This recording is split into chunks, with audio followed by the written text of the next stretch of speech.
Yes, okay. Good morning and thank you so much for being here. We will now start our webinar for this morning. I am Febby Rose Paro from the Department of Community and Environmental Resource Planning, and I will be your moderator for today. So welcome again to the CHEP during UP webinar series. Our topic for this morning is designing assessment tools for flexible learning. So to officially begin our program, let us put put ourselves in the presence of our Creator for an opening prayer to be followed by the national anthem.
Mga kababayan, ang pambansang awit ng Pilipinas. Kayang magiliw, helas ng sinakalan, alam ng puso, sa dikit mo'y buhay. Lupang hinirang, kuya ka ng magiting, sa manluluping, di ka pasisikin, sa nagatak tutok sa simoy at sa langit mong pagaw, ay hinagang tulakaw.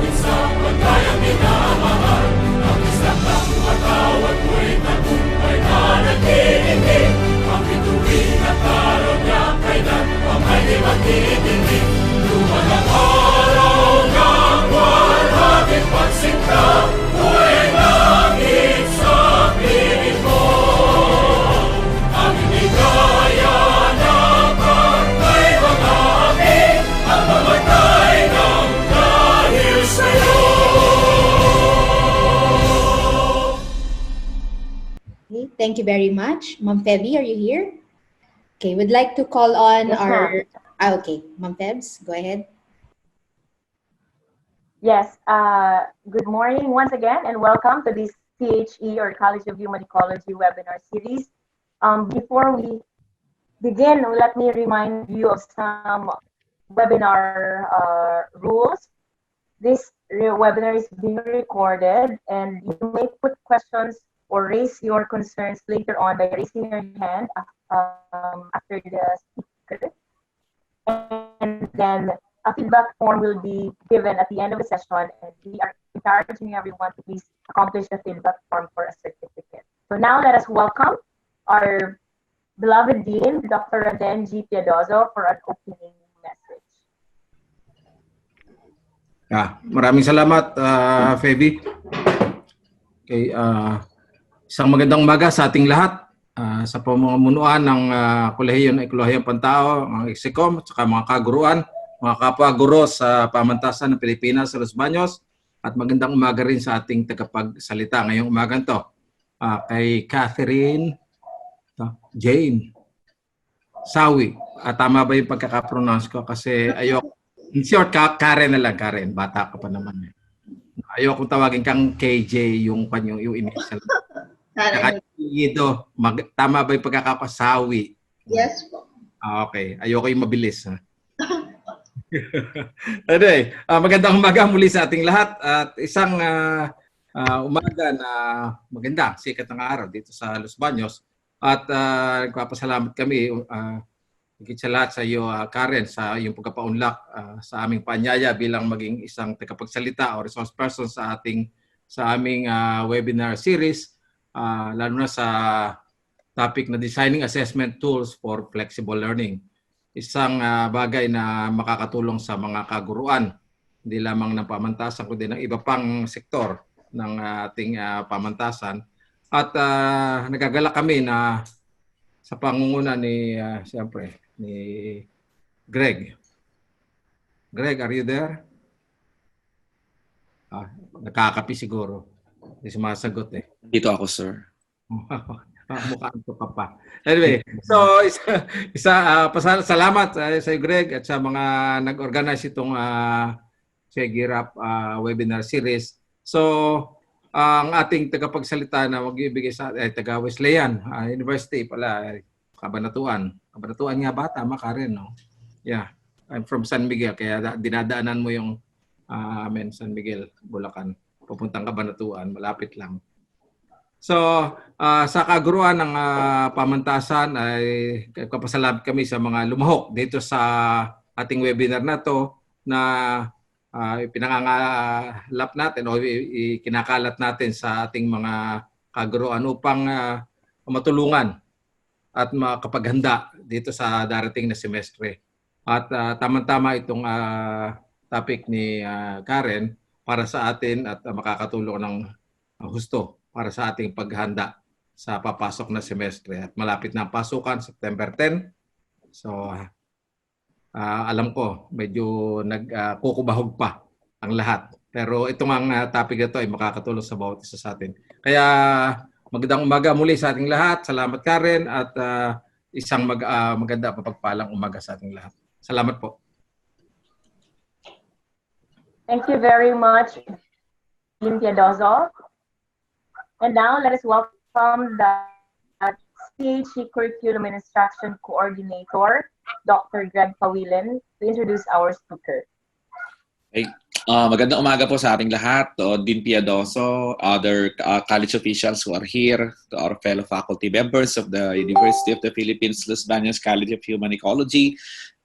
It is an honor for me to introduce to you our speaker this morning.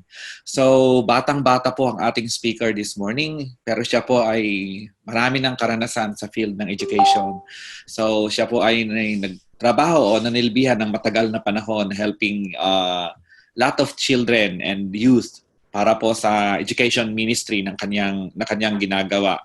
Okay, she's an expert in homeschooling here in the Philippines and abroad. And of course, is also an expert in online education.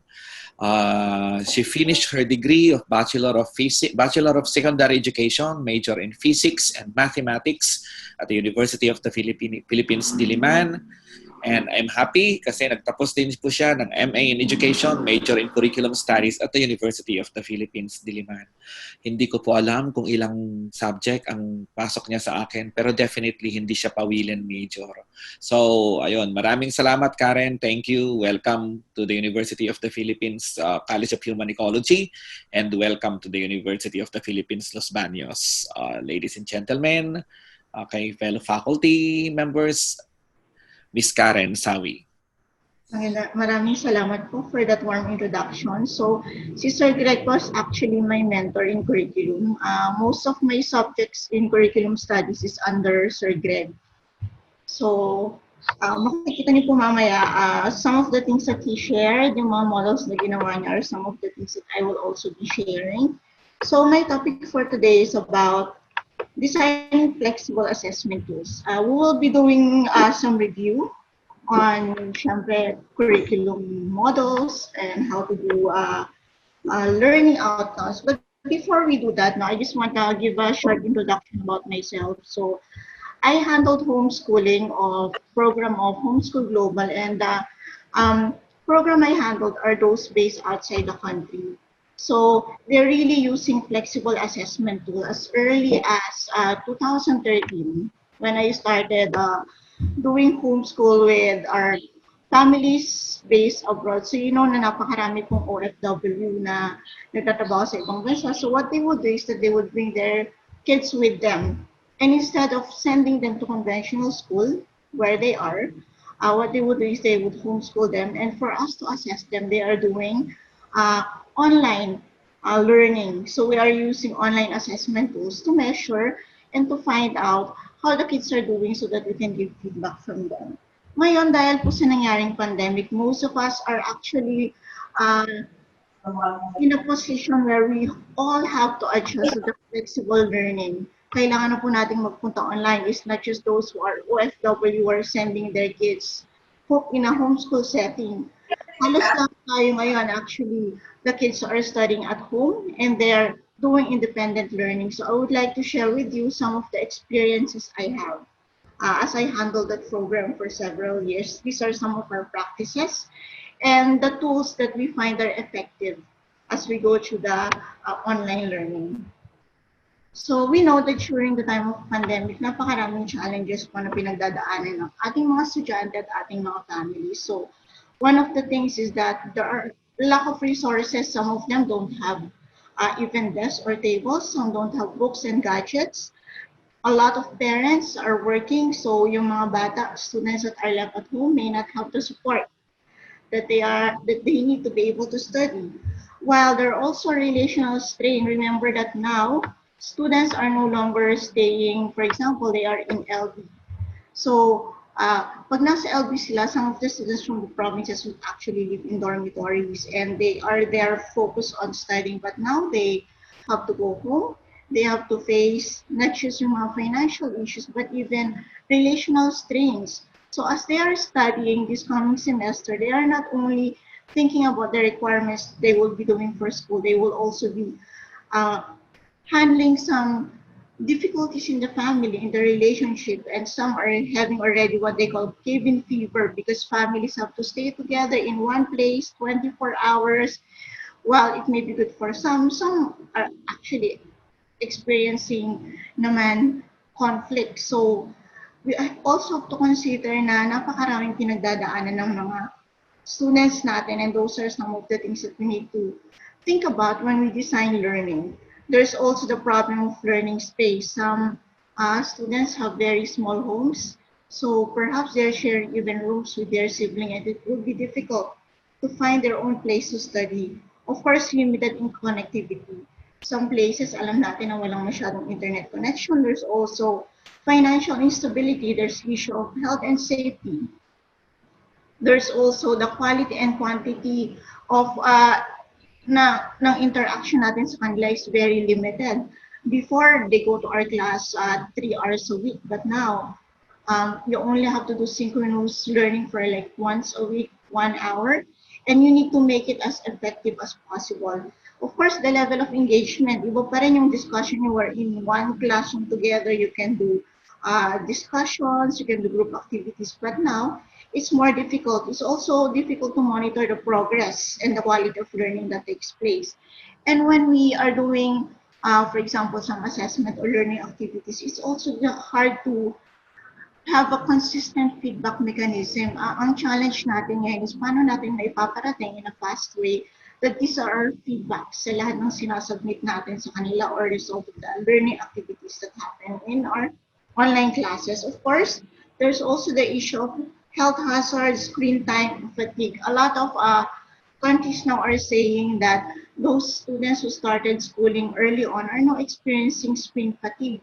Uh, we cannot expect our students to stay online for a long period of time. We have to limit yung exposure nila. So even that, we need to be wise on what are the things that we need to put into that synchronous session and those that will put in the asynchronous session.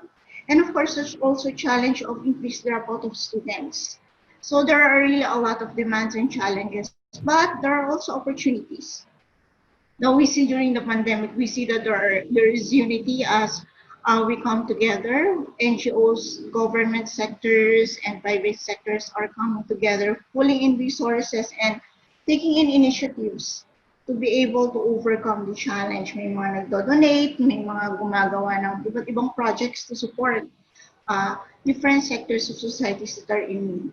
And what I discover is that marami ring nagkakaroon ng entrepreneurial skills. In fact, a lot of the businesses that I see online are actually initiated by students, college students who are now trying to help their parents earn a living.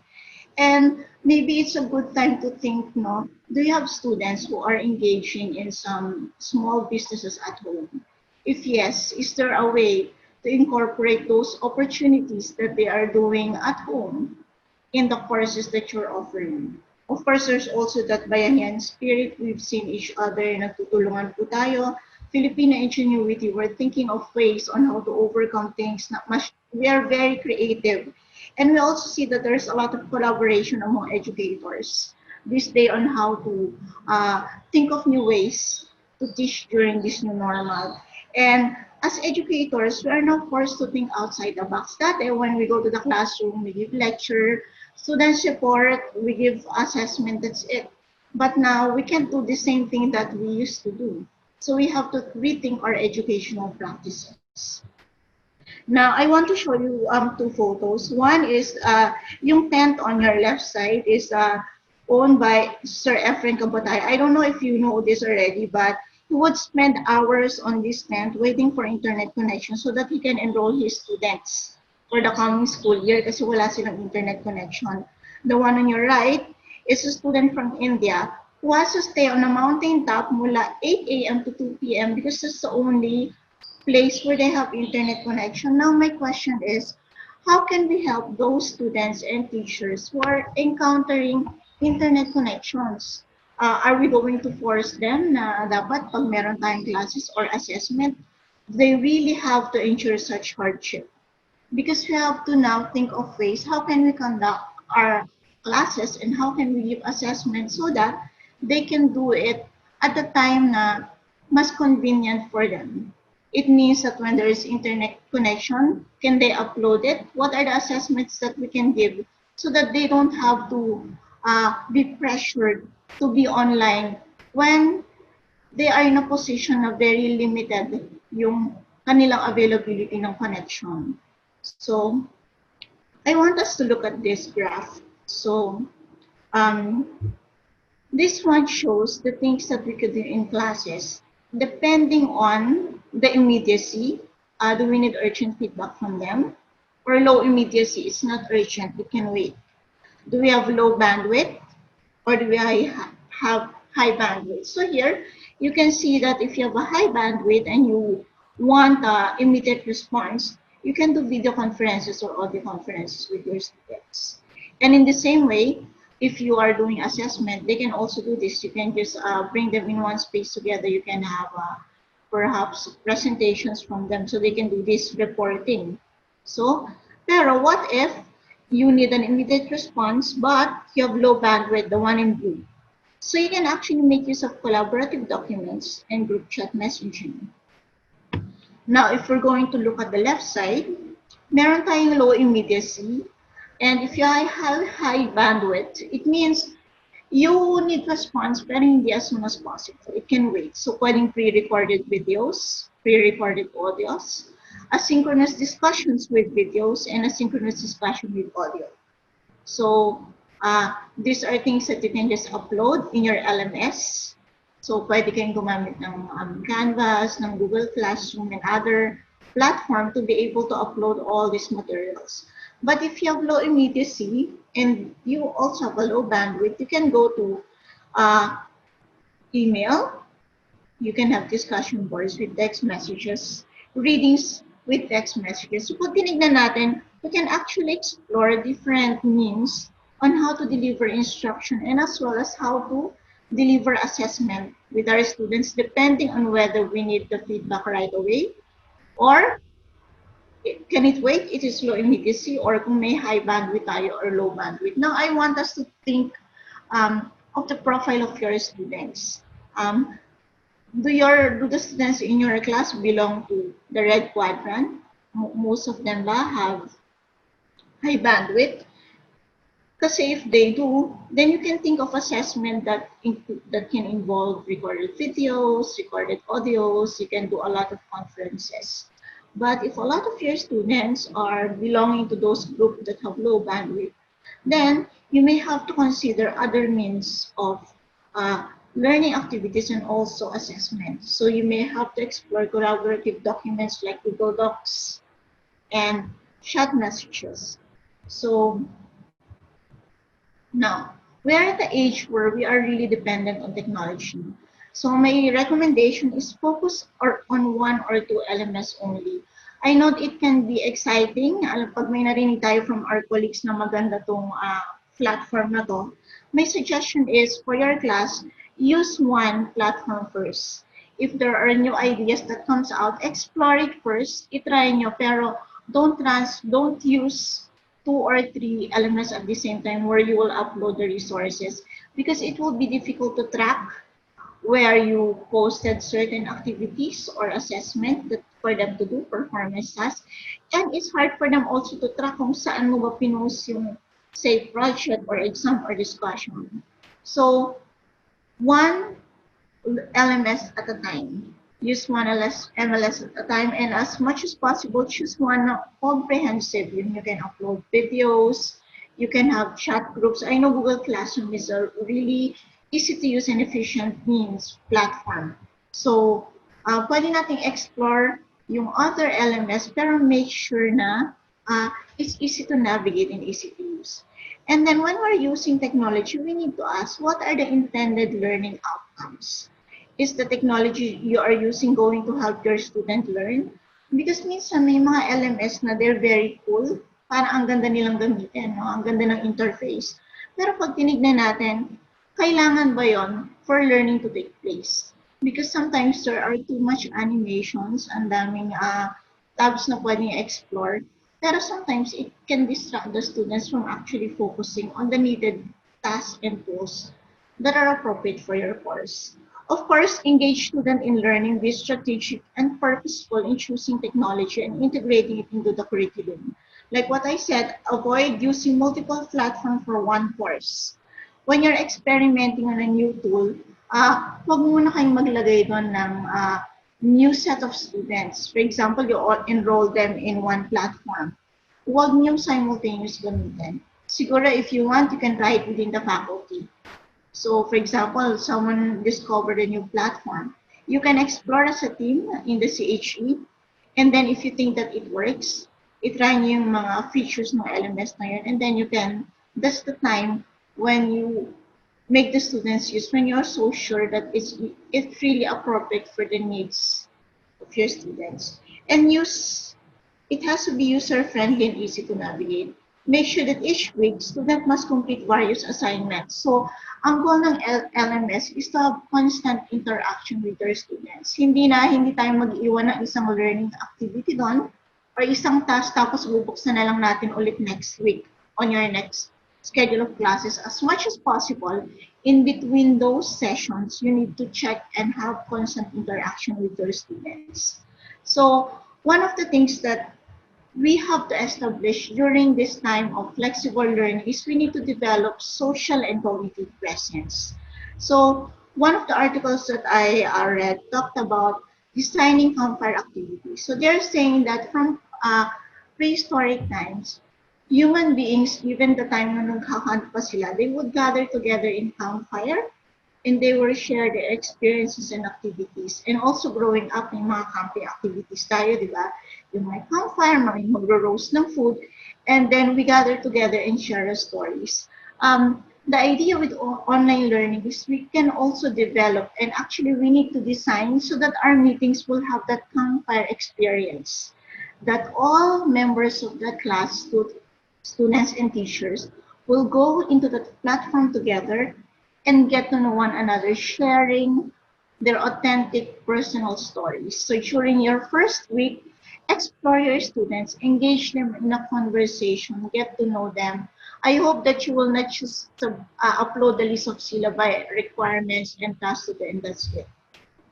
You need to engage them in conversations. You need to talk to them, find out their interests, what triggers them, find out also anong limitations na meron sila in their homes. Because that's the only way that we can design an effective learning environment for them, where they can maximize their learning in spite of the limitations and challenges. So you have to really know what will be the profile of your student. If you've been teaching for a long time, ma-realize mo na even if you're teaching one course and there are two sections, minsan what worked for one section doesn't work for another kasi magkaiba sila ng profile. I remember teaching one class who are very artistic, so I need to tweak the learning experiences in assessment that I give them so that they are able to draw their ideas and not just write them. On the other class naman, they're all writers and intellectuals, so kahit pag nagturo ka, just give them pages to read, give them articles, and that's it. And then just give two essay questions and they can really do on their own. You're teaching the same subject, the same content, but you need to change the way you approach the learning because the profile of students under that class are different. So the same exercise should be done in online learning. You need to get to know your students and spend time with them, especially in the first 2 weeks. And navigate collaboration. If your students seem shy and they lean toward group blogs, you can lean towards group discussions like group blogs, discussion posts, asynchronous activities.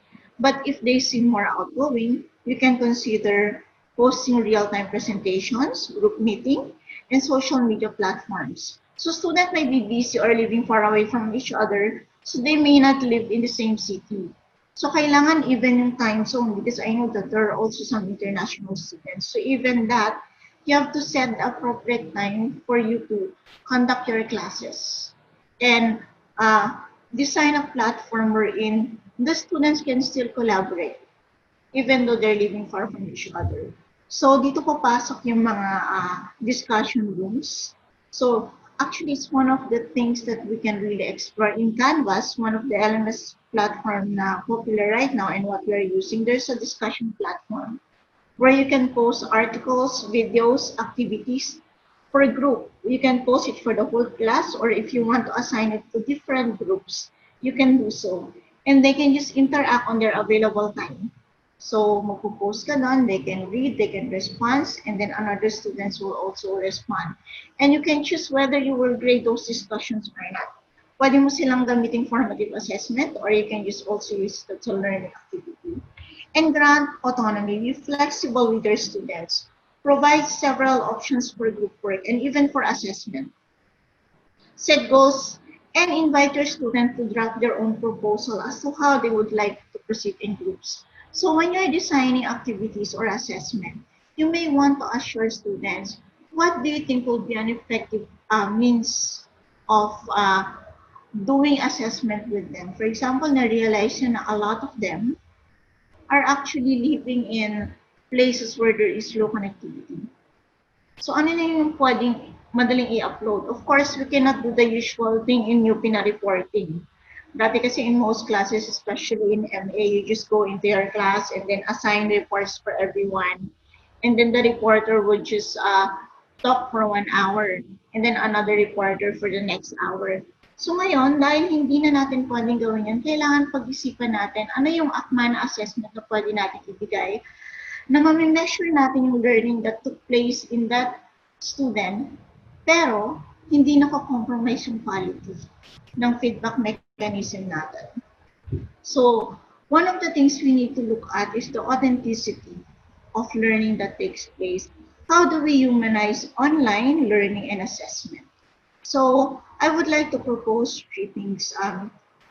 So, make sure that you engage people in real life stories of their families, themselves, the community, even the people groups where they belong.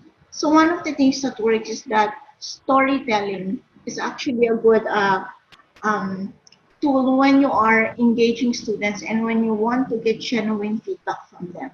The genuine ability to tell stories always capture attention and strengthen connection. It also inspires the listeners and even the one who is teaching. When you see that your students are inspired, you also feel the fulfillment of being a teacher. So, ang iiwasan natin sa online learning is magpo-post lang tayo ng articles na babasahin nila. We have to make sure that we take time to share personal stories. So, when you are designing your modules and even the assessment, make sure that you tell something about yourself. You connect it to your own experiences or something that happens in the immediate community.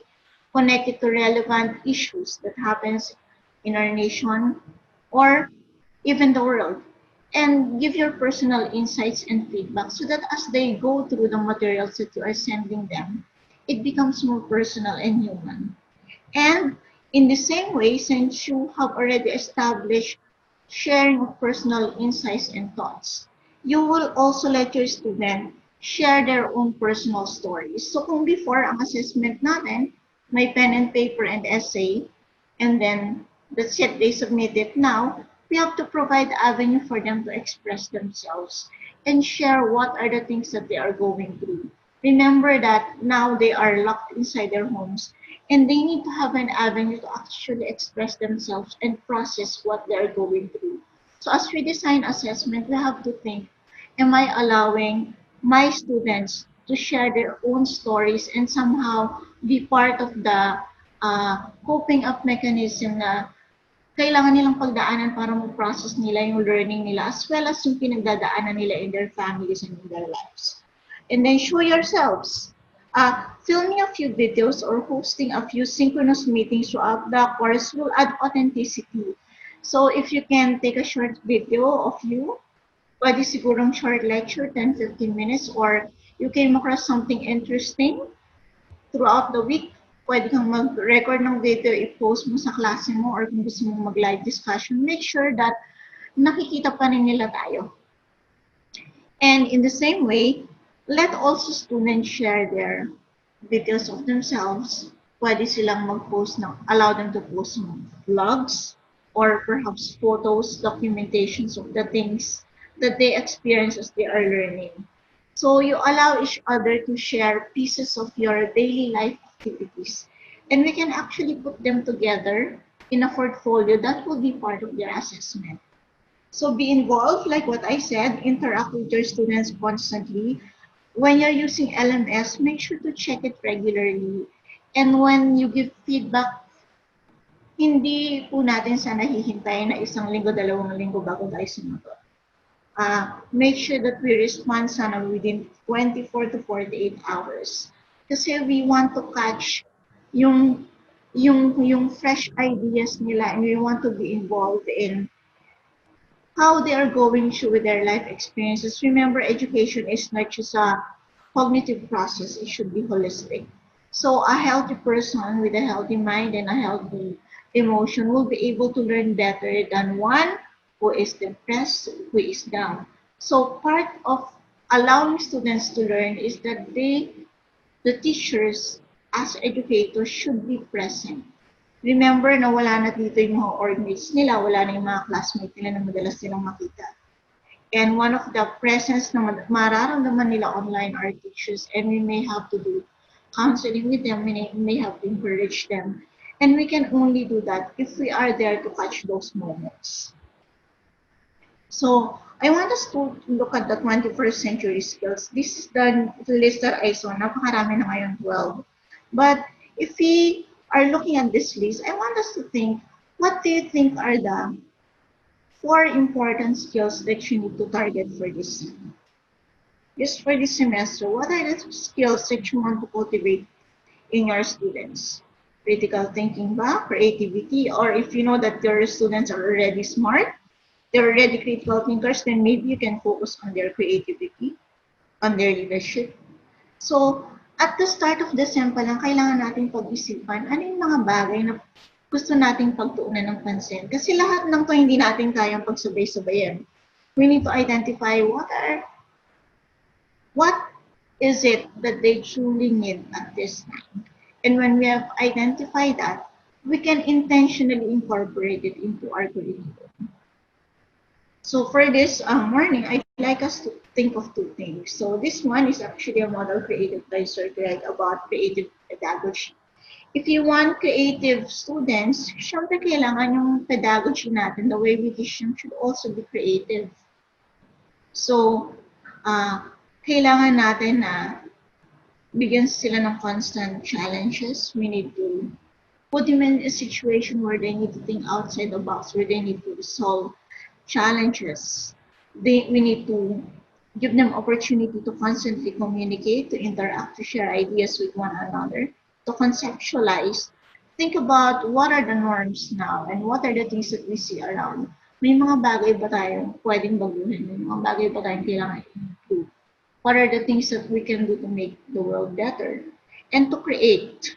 And of course, I like among the 4 things here, the things that I like the most, internalization, inspiration, imagination, innovation. I'd like to look at the inspiration. Kasi minsan yun yung nami-miss out natin as educators. We focus more on the academic and the transfer of knowledge, but we forget that we need to inspire people. We need to touch the hearts. Because a student who is inspired is actually willing to go out of their way to be inconvenienced that just to achieve something meaningful. And that could only happen if we inspire them. Sana hindi tayo yung professors or educators na pagpasok nila ng class, masaya sila, paglabas nila, depressed na sila. I hope that we will be the kind of educators who inspire them and encourages them to imagine, to think outside the box. So I also want us to look at leadership. I think that at this time, we need to cultivate leadership skills among our students, and we can only do that if you put them into small group settings where each person will have an opportunity to lead their small group, take responsibility. So if you want them to cultivate these leadership skills, we need to teach them how to have their own visions, cultivate their own values, and have a strong culture of collaboration, of innovation, and yung future thinking na we want them to be catalysts of change.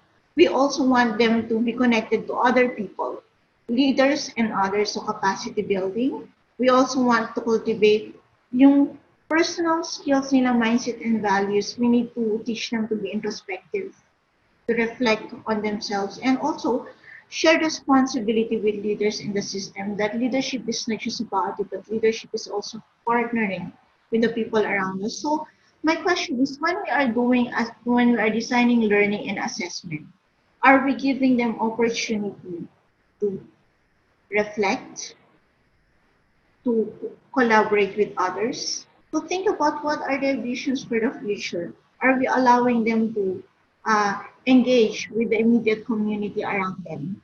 Because even in assessment, pwede nating i-engage yung mga students nila to exercise leadership. One of the things that I remember when I was in college, we were asked to create a project na ang end nung semester namin, we actually helped out a small preschool connected to a church. Yung buong class namin we actually went into that school and helped them align their curriculum.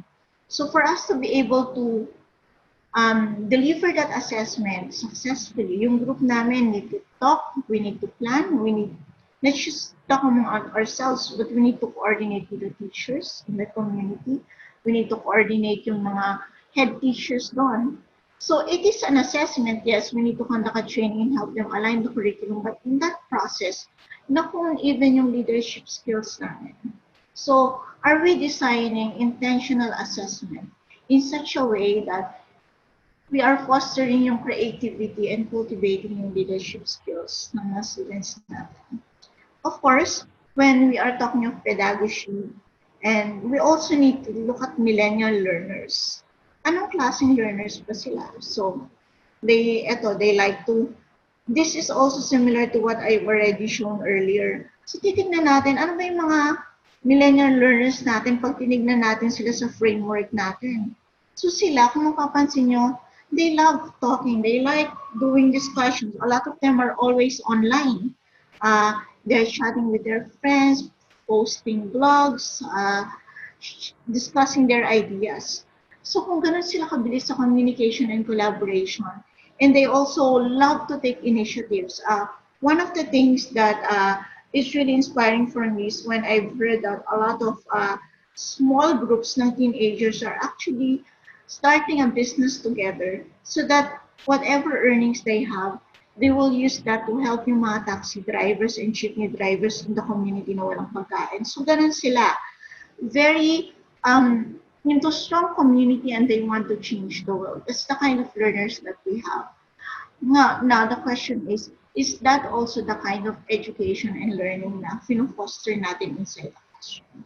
Because if we are not yet there, then we need to think of ways on how we can actually let the students use those talents and skills that they have and incorporate them on how we are designing the learning and assessment that takes place in the classroom.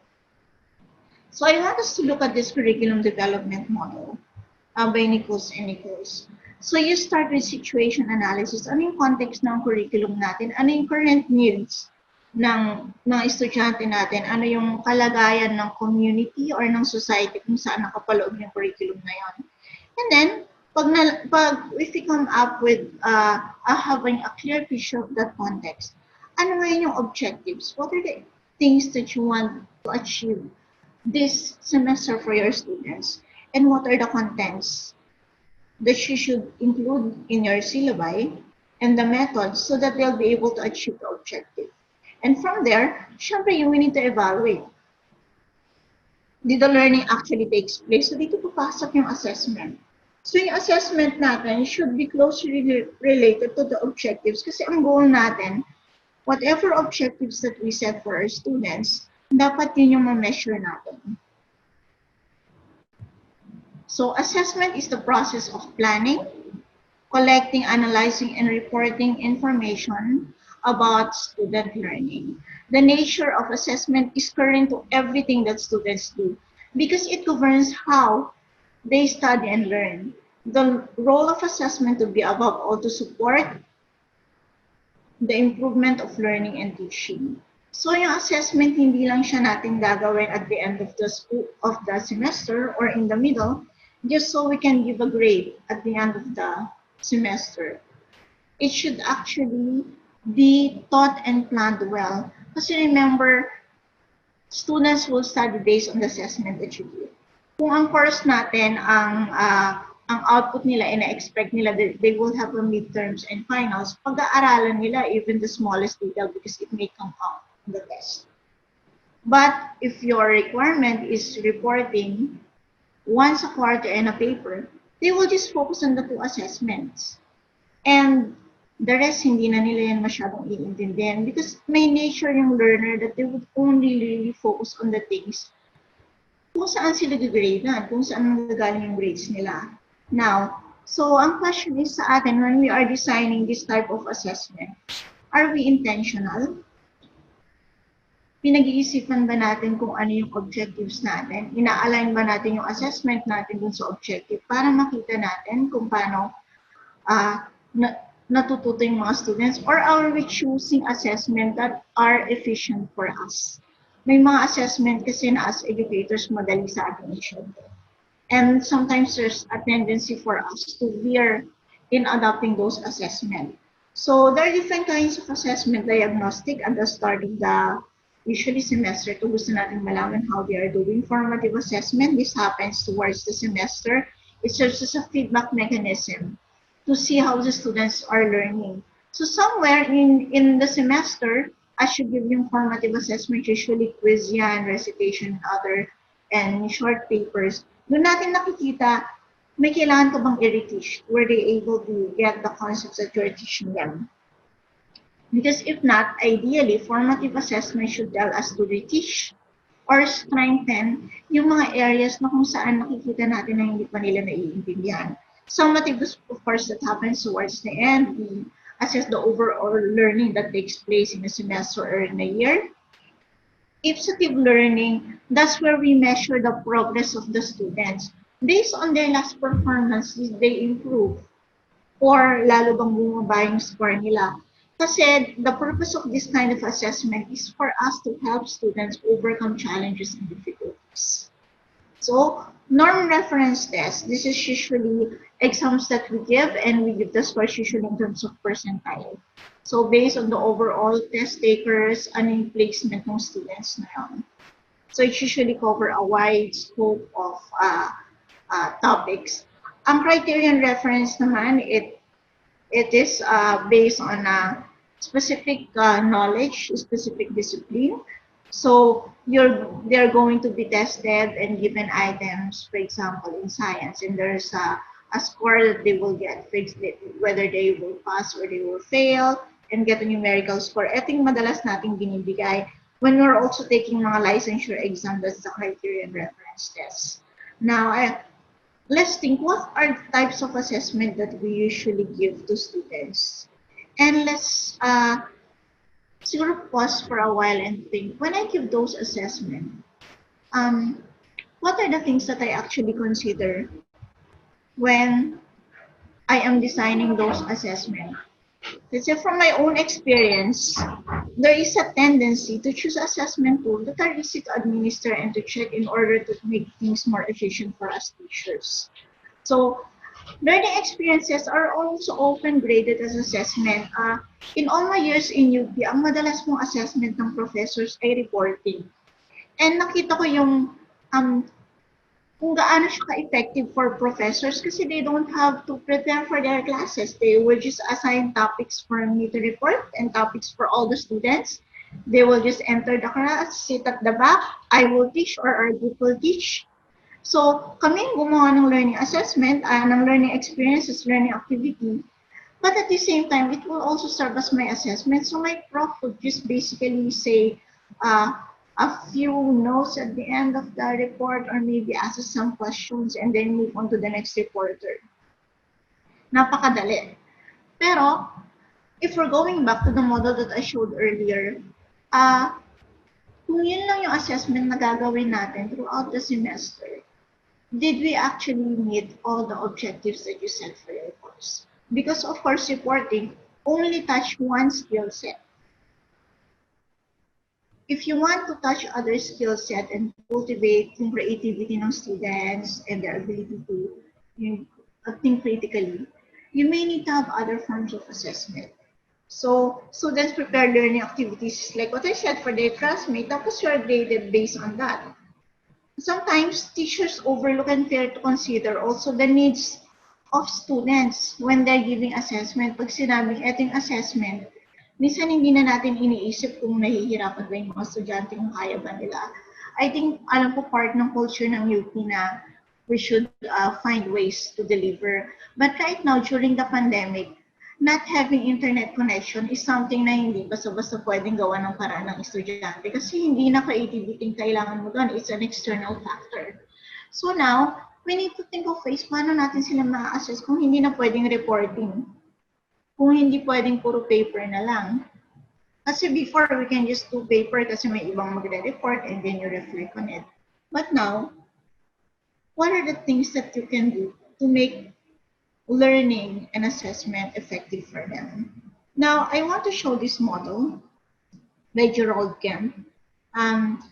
What I like about this model is not just looking at instructional problems or objectives, but he added things like learner characteristics. So, ang in-emphasize niya dito is that kailangan nating mag-pause. Ano yung mga kailangan at characteristics ng mga estudyante natin ngayon?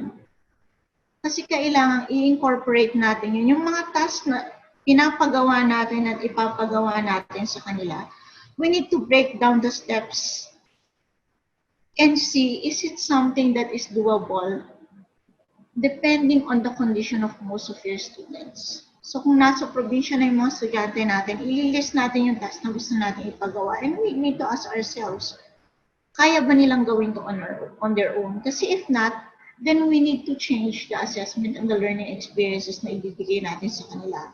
So one of the challenges that I usually hear, there are courses that really require to have laboratories. Or may mga simulation like sa mga nursing or medical courses. And some also in cuisines, yung they need to cook and prepare different dishes. So ay kailangan nating tingnan. Kung hindi na pwedeng, they cannot go to the university to actually make use of facilities and the only thing that they have are the things that they can find at home. So kailangan natin i-consider ano-ano yung mga bagay na yun. At saka natin i-incorporate yun dun sa learning strategies natin. Paano natin i-deliver yung learning and kung ano yung evaluation na i-design natin para sa kanila. So again, socio-emotional health, kailangan natin isipin na maraming estudyante are already stressed. Let us not add to the stress. A lot of them are encountering mental health problems. Some may even be depressed. So I hope that we do not bombard them with so many assessments in one topics. So we have to limit ano ba yung doable at this time. And do sa resources na meron sila, kaya ba nilang gawin yung gusto natin ipagawa? Or are we asking too much from them? So of course, we need to, again, provide avenue to interact, to stay connected with their peers, to have avenue to be creative and also have fun. So gusto rin natin itanong ano ba yung learning style and preferences nila. Ano yung readiness nila to take on this task. And ano yung level of support na kailangan nila from us as they go to the course that you are teaching. So these are some of the things that we need to ask ourselves. So cognitive learning style, we assess what they learn. So, kailangan nating pag-isipan paano magkakaroon ng magandang transfer of information para meron din tayong ma-assess sa kanila. So, how are information best perceived? What type of information is preferably perceived? Do they prefer sensory? Kailangan nyo bang mag-upload ng videos? Kasi yung class ba na to, really audiovisual learners ba sila? Or are they the kind of intuitive learners that you just need to upload readings and articles and some resources na they don't need to really collaborate a lot? How do they organize information? Is it inductive or deductive? How are they processing information? Do they like to engage in active discussions, in reflection, or in hands-on activity? Kasi pag nasagot natin to, it will also give us an idea kung ano yung assessment na pwede natin ibigay sa kanila. For example, napansin nyo na very visual yung class ninyo. So that's how they perceive information. Most likely, that's also the best way for them to deliver quality assessment. That's the way they best explain their ideas and concepts. So we need to think of assessment that are highly visual and allows them to be creative. But of course, if your students are really intuitive, we can resort to the usual reaction paper research. So, pag tinignan natin, when we do the counter activities, when we engage them in discussion, pag nalaman natin yung learning style nila, we should also take note of those when we are assessing them, when we are designing our assessment tools. So, this is from Havnes and Bode and Push. They said that if you want to improve student learning, we need to improve our assessment system and rethink how to assess learning. Assessment has a major impact in student learning. They are most likely to study content and master skill that will be assessed. So kung hindi kasama sa test yon or sa assessment na gagawin natin, malamang hindi nila masyadong pagtutuunan ng pansin.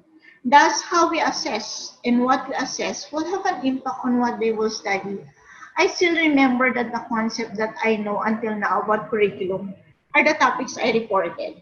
Yung mga topics na ni-report ng classmates ko, hindi ko na masyadong alam. Because the tendency is that since I'm graded on that subject based on my report, ang kailangan ko lang i-master yung report ko. Kasi pag na-survive ko yun, okay na ako.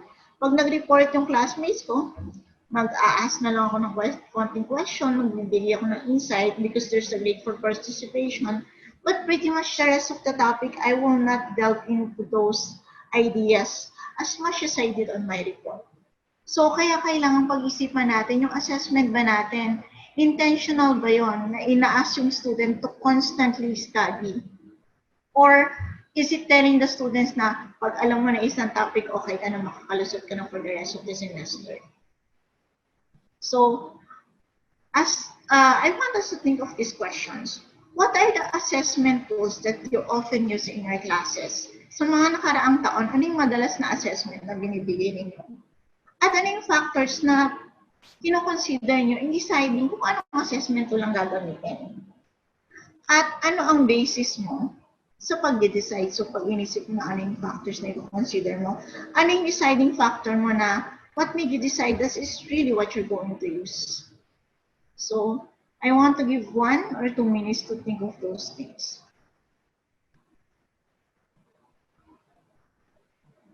And karugtungan gusto kong itanong, will you be using the same assessment this semester? Kung hindi, bakit sa tingin nyo kailangan magkaroon ng pagbabago?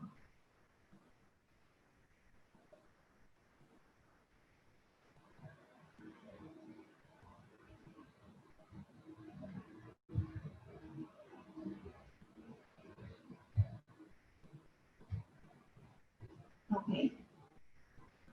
I want to show again this model ng Nichols and Nichols. So, binanggit natin dito na kailangan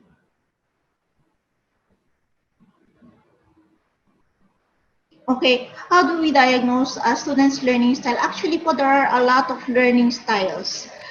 Test na pwede po nating available online. They can answer, the one that I've been using for students of all ages po, from high school to even grade school, meron lang silang 20 questions. They are given certain situations. And then they will just pick what catches their attention more, how they retain information more. And after mga 10 minutes, you can already get the result. So marami pong tools online ngayon. Okay, na pwede natin gamitin para malaman yung kanilang learning styles.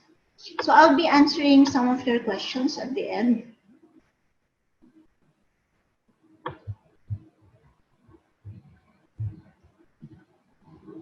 So now,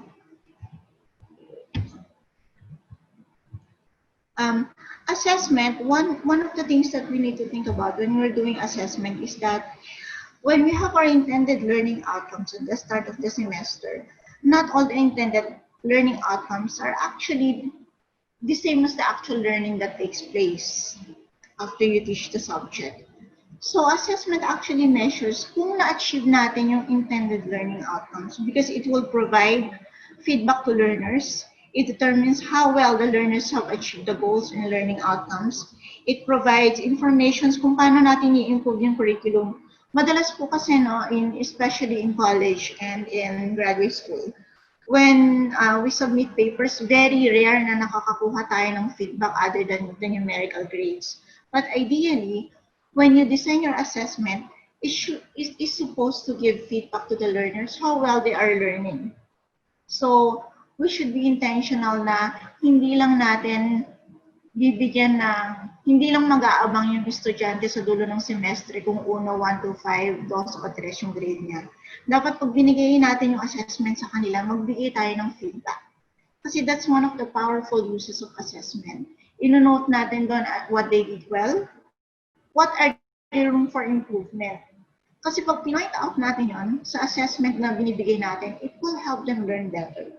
And it will also give us an idea kung paano natin i-improve yung curriculum. So for example, nakita natin nagbigay tayo ng assessment. For example, criterion based on, so it really focuses more on the knowledge and yung content ng discipline. Pag nakita natin na hindi nila masyadong naiintindihan, then it also gives us feedback. May kailangan ba tayong baguhin? Paano natin ginagawa yung dinisign yung learning experiences natin?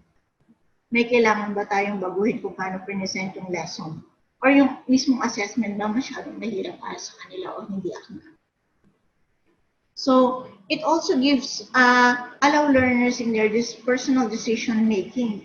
Kasi pag nagbibigay tayo ng assessment sa kanila and feedback, nagkakaroon din sila ng self-assessment. Saan ako nagkamali, bakit ko ginawa to, or based sa feedback ng professor ko, do I need to spend more time studying this, do I need to change the way I think.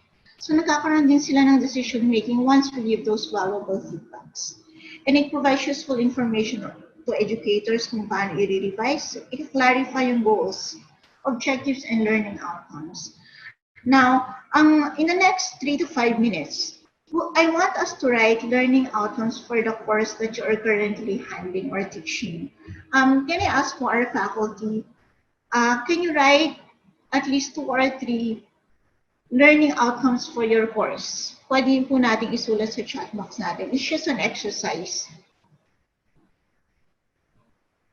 I want us to think, what are the things that you would like to focus on na sa tingin natin kailangang matutunan o maintindihan ng mga estudyante for this semester? You can incorporate sa learning outcomes natin yung collaborative skills. Do we also want to hone yung leadership skills nila? Paano natin i-phrase yung mga learning outcomes natin? I want us to write maybe 3, at least 3 to 5 learning outcomes. So while you're thinking about your learning outcomes, I just want to give a short review. So meron tayong objectives, kay Bloom's, di ba? May remember, understand, apply, analyze, create, evaluate. So ito sila. Now, from that objective, learning outcomes are the actual verbs or the things that we want students to do. So do we want them to define? Do we want them to cite examples? Do we want them to rephrase? Do you want them to explain ideas? Do we want them to select, to translate, to report? In applying, do you want them to solve problems? Do we want them to demonstrate certain skills? In analysis, gusto ba natin silang mag-differentiate, mag-examine, mag-experiment? Pwede gusto ba natin silang, for example, in evaluating, do we want them to critique something? Do we want them to appraise? Do we want them to assess something? Do we want them to produce or create? Gusto ba natin mag-come up sila ng sarili nilang theory, gumawa ng sariling business plan, gumawa ng program? So, these are some of the outcomes na pwede nating tignan. Of course, huwag nating kakalimutan na yung foundation pa rin dapat may knowledge. Hindi tayo pwedeng umakyat dun sa higher order. Hindi natin pwedeng i-neglect yung lower. So, it's okay to still have concepts like explain, to still recall facts, but we also want them to produce the original work or to critique and analyze.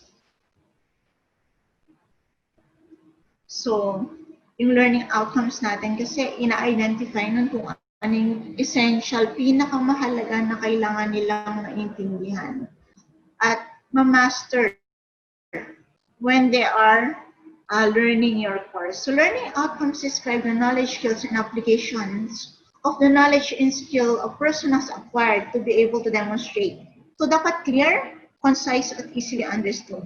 It indicates the kind of performance. As much as possible, ilimit natin yung number. And of course, appropriate and authentic depende sa age, dun sa level ng students na meron tayo. So a simple way of writing learning outcomes, ito lang, construct. Think of an action word, think of the topic or content and the context. So dito, ang gustong ipagawa is to construct. What do they need to construct? A reference list. In what context or anong discipline yun? Using a disciplinary appropriate style. So when you combine that, ang learning outcome for that course is construct a reference list using a disciplinary appropriate style. So, ganun lang po ka-straightforward yung learning outcomes natin. So, these are some of the verbs that you can use when you are looking at your learning, wanting to construct your learning outcomes.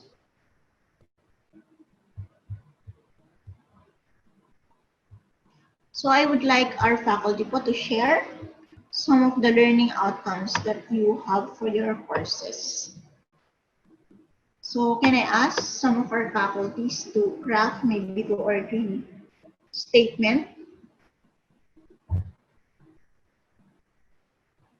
I'll give po a few minutes para po makapagsulat tayo, which is an exercise. So ito po yung example ng learning outcome.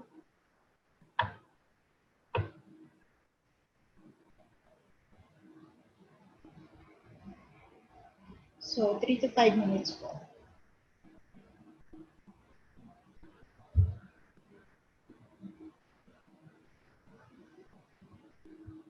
So just post them in the chat box.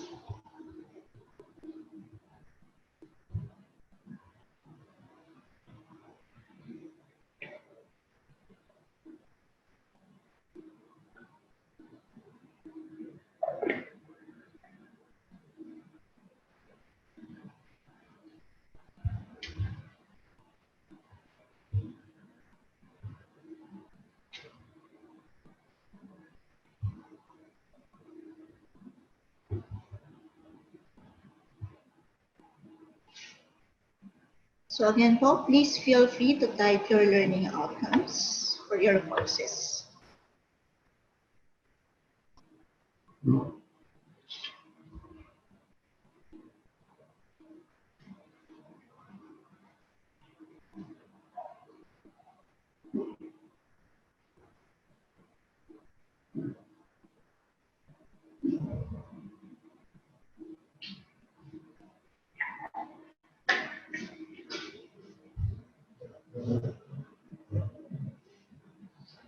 Thank you, Professor Joyce, for sharing. Wow, how to appraise build environment. Design immediate environment influences. Wow, napakaganda. Very clear.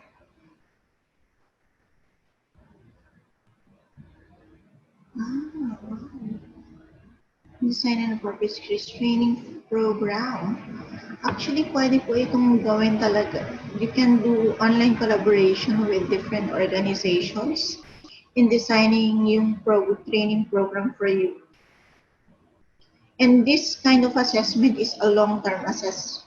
So, kasi if this is your learning outcomes is tied up to the assessment. So, ang goal nyo is to design an appropriate skills training program. Your assessment will be actually the presentation of this program. So, kailangan nilang isubmit yung buong training program. And this kind of assessment will be a long-term assessment that they will develop throughout the semester. It's good. Wow, thank you so much. So, maybe 2 more minutes. Ang ganda po niyan kasi I think dahil napilitan lahat mag-shift into online learning, nasasanay na yung mga organizations and institutions to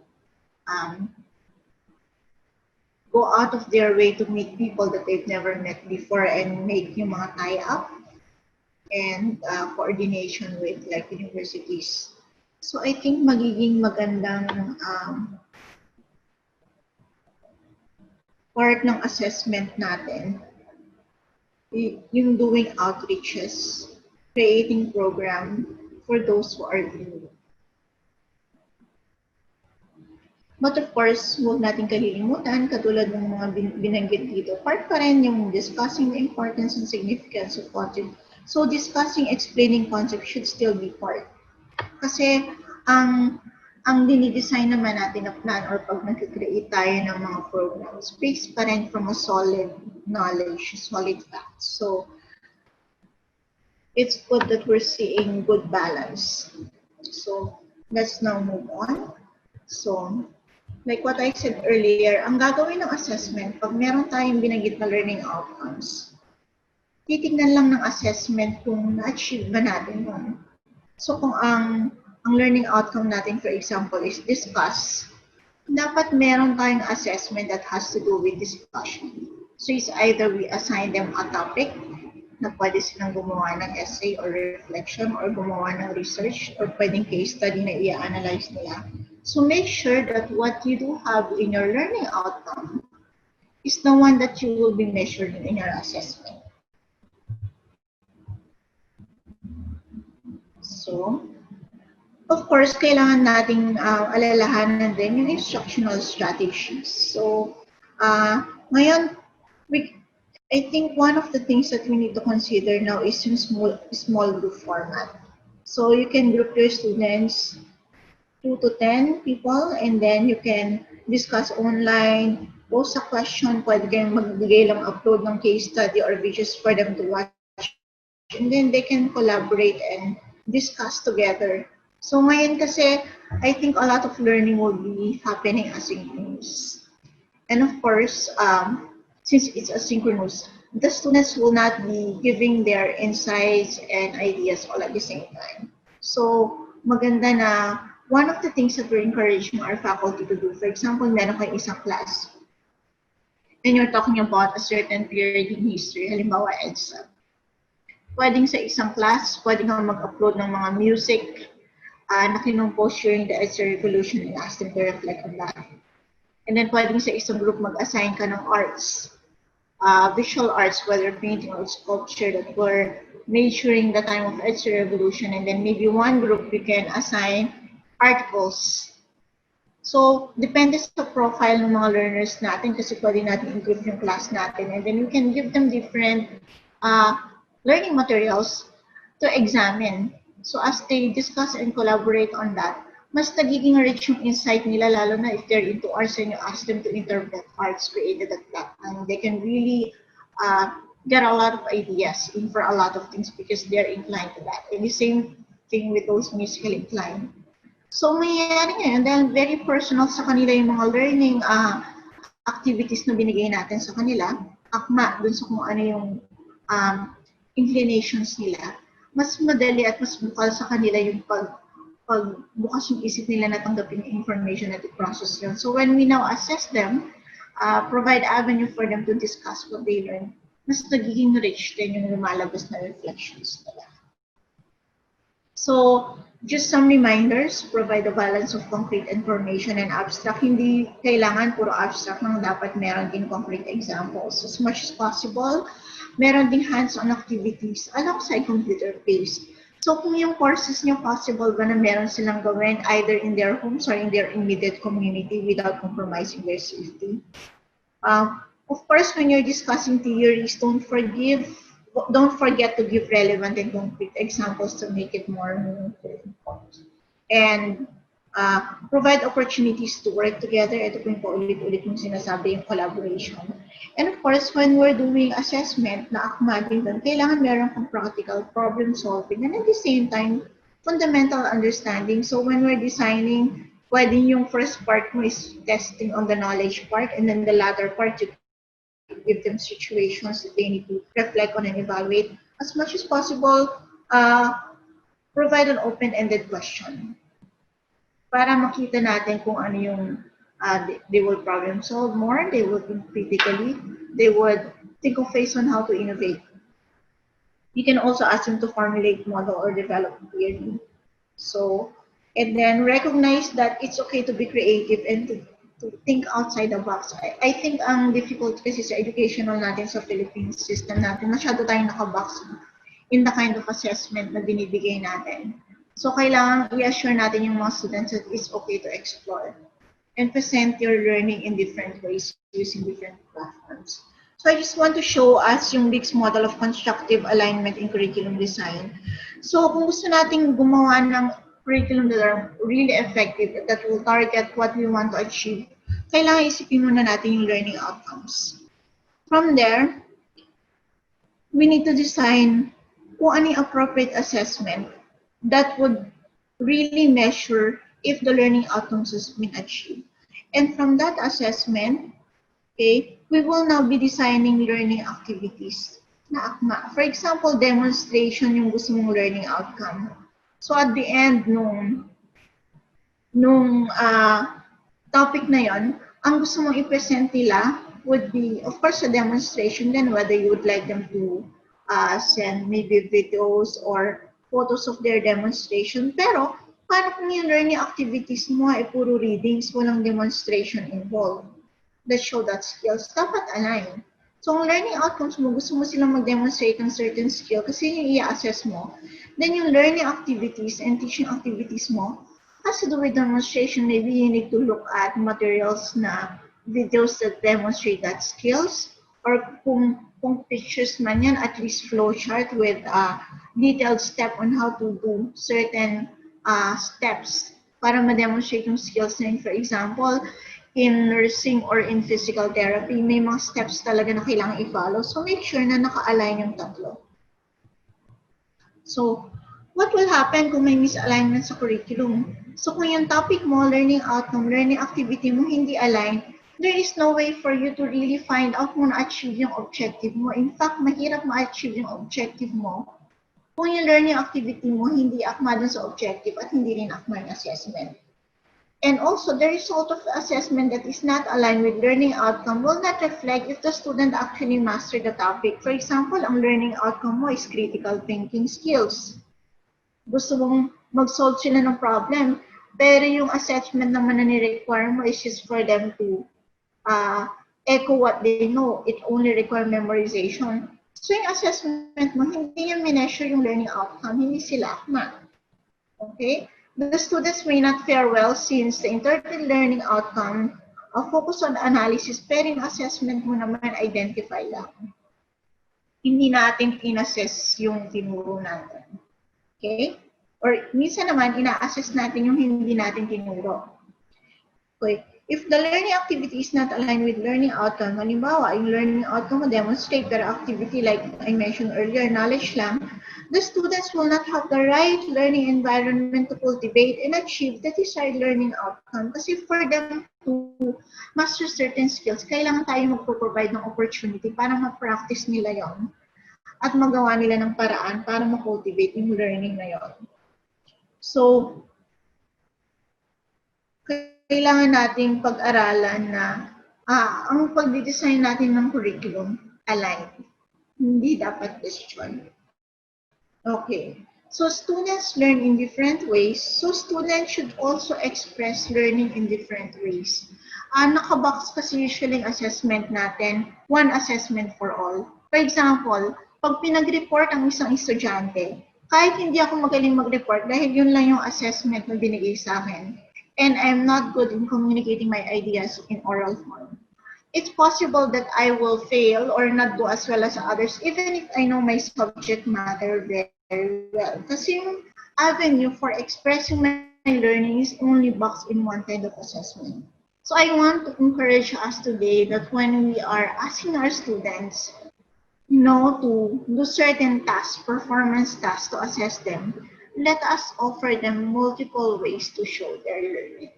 So imagination, sabi nga ni Einstein, is more important than knowledge because knowledge is limited, whereas imagination embraces the entire world, stimulating progress and giving birth to evolution.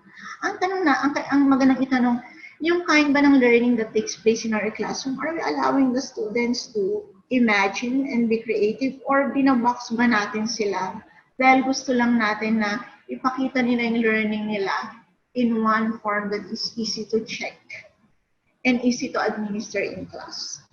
Of course, no, we have to give the students the space, the opportunity, and the freedom to explore, to be creative, to think outside the box, and challenge the norm in an ever-changing world besieged with fears, doubts, and uncertainties.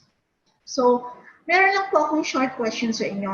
Ano yung pinaka-fulfilling, meaningful, at purposeful assessment na tinake nyo ng estudyante kayo? Ano yung na-enjoy nyo na sa tingin nyo worthwhile yung semester? Kasi yung ginawa yung project at the end may patutunguhan. So, na-share ko kanina yung ginawa namin in a curriculum course that we were asked to help a school align yung curriculum nila. So, inayos namin. Ang isang assessment pa na I remember, we created a guidance program for the institution where we are working. So, nag-propose ako, tapos nirelay ko sa head ng organization namin. Some ideas na pick nila and they were able to integrate, not the whole program, but it made me feel na yung pinaghihirapan ko is not just to get a numerical grade at the end of the semester. So, meron tayong iba't ibang klase ng assessment. We assess for learning. So, assessment serves as a research tool para makita natin kung may mastery sila. So, meron tayong iba't ibang assessment tools na pwedeng gamitin. So, portfolio, storyboard journals, learning logs, observation checklists, mind maps, and concept maps. So, there's also assessment as learnings. For example, if we ask our students to do self-assessment, when you do have student-teacher conferences or teacher observations or interim product analysis, it becomes assessment as learning. So, yung assessment mo, nagiging part ng learning process. Kasi nagiging introspective ka and you're also getting feedback from other people. And also, assessment of learning naman refers to strategies intended to corroborate what students know, show whether or not they met curriculum outcomes or goals. So, portfolio essays, open-ended questions, and traditional pen and paper tests are examples of assessment of learning. So, of course, meron tayong dapat pa rin i-consider when we are thinking of assessment. Practicability, madali ba siyang i-administer? Reliability, consistent ba yung result, and dependable yung nakukuha natin. Yung kahit i-administer natin several times, alam natin na we'll get the same result kasi reliable yung instrument. Validity, inferences from assessment are appropriate, meaningful, and useful. Of course, authenticity. Are we allowing students to perform real-world tasks? Yung washback has to do with feedback. So, yung assessment ba na binibigay natin, are we able to give feedback that will allow students to think and assess how they are learning? So, my proposal is that when we think of assessment, we have to think of 4 things. Does it foster creativity?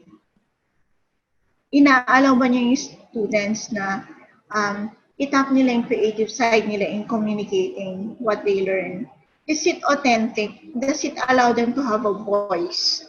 Does it allow them to express their own thoughts, their own opinion, their own stories?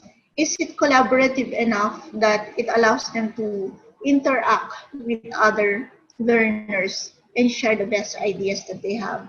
And adaptive. What I mean with adaptive, pag binigay niyo ba yung assessment na yon, regardless of the learning conditions ng bata, kaya ba niya i-deliver? Kasi for example, if you have a pen and paper test, or may mga project tayo na ginagawa minsan, is either you're comfortable with that particular medium or not. If you're not comfortable with it, for example, I'm not good with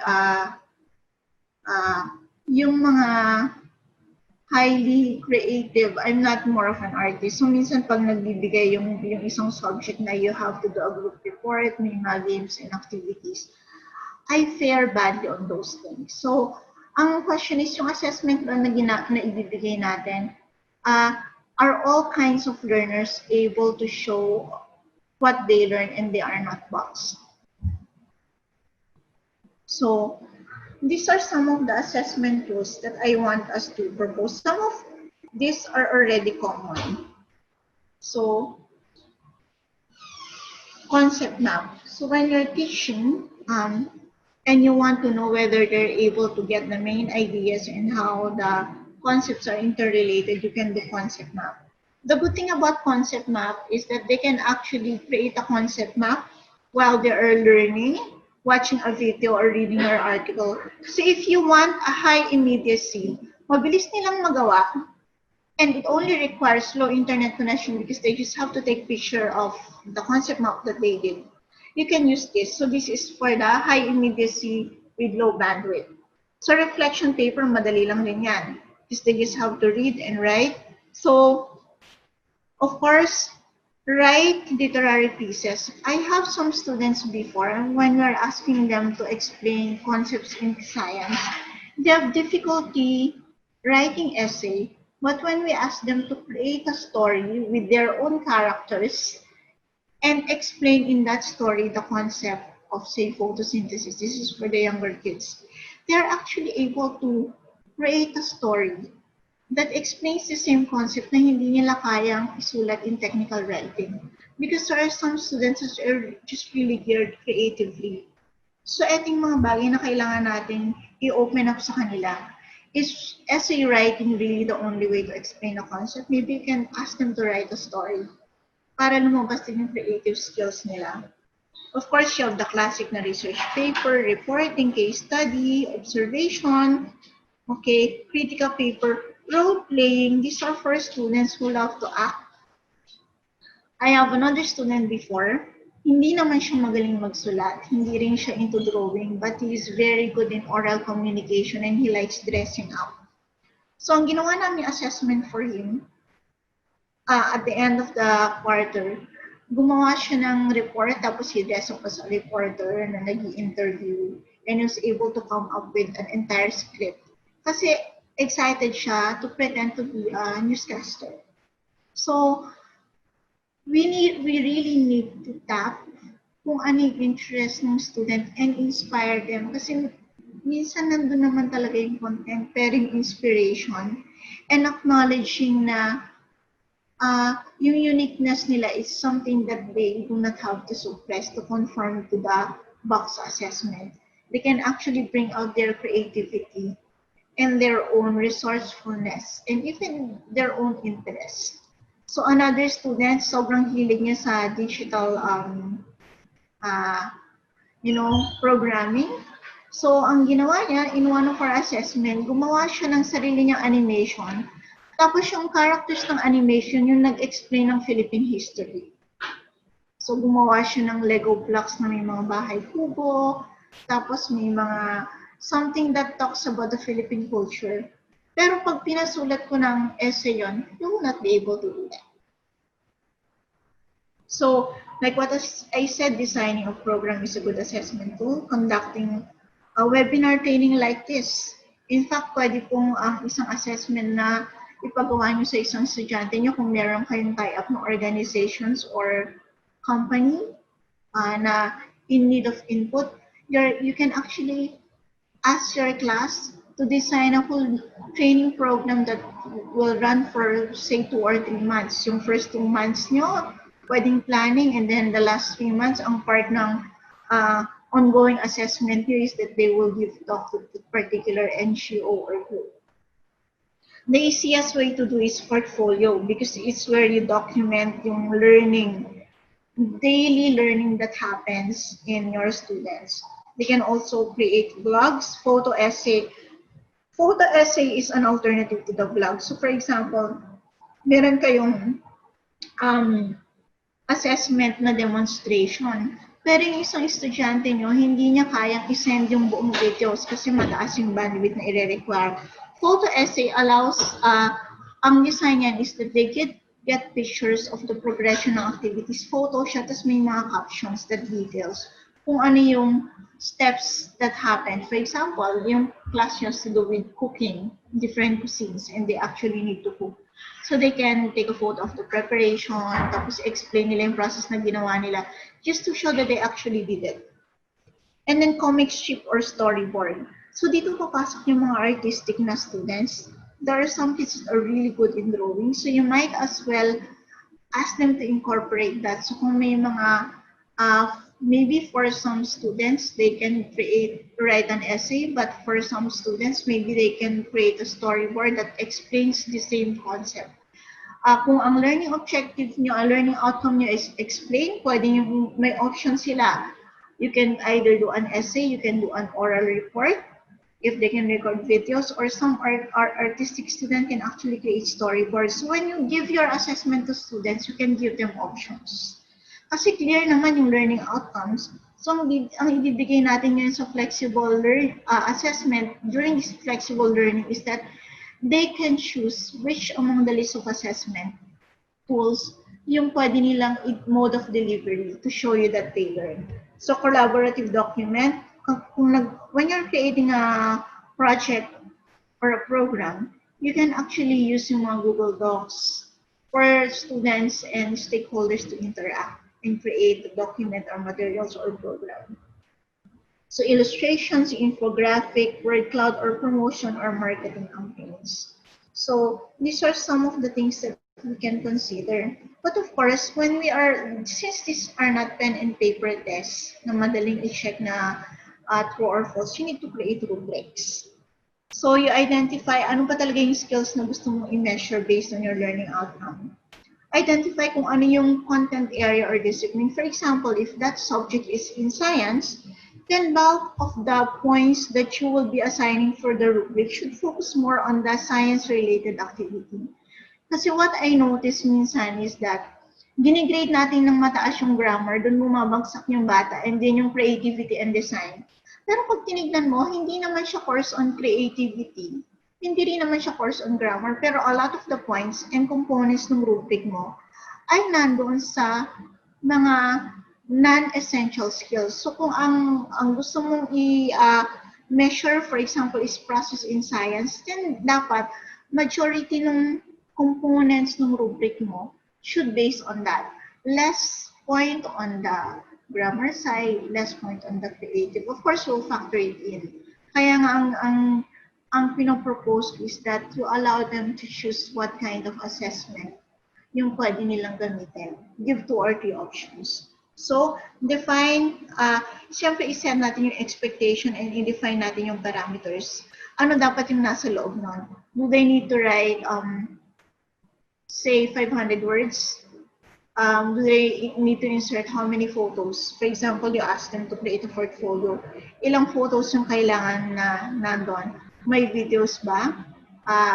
Ilang days yung kailangan documented dun sa portfolio nila? Do they need to document a whole week, 2 weeks?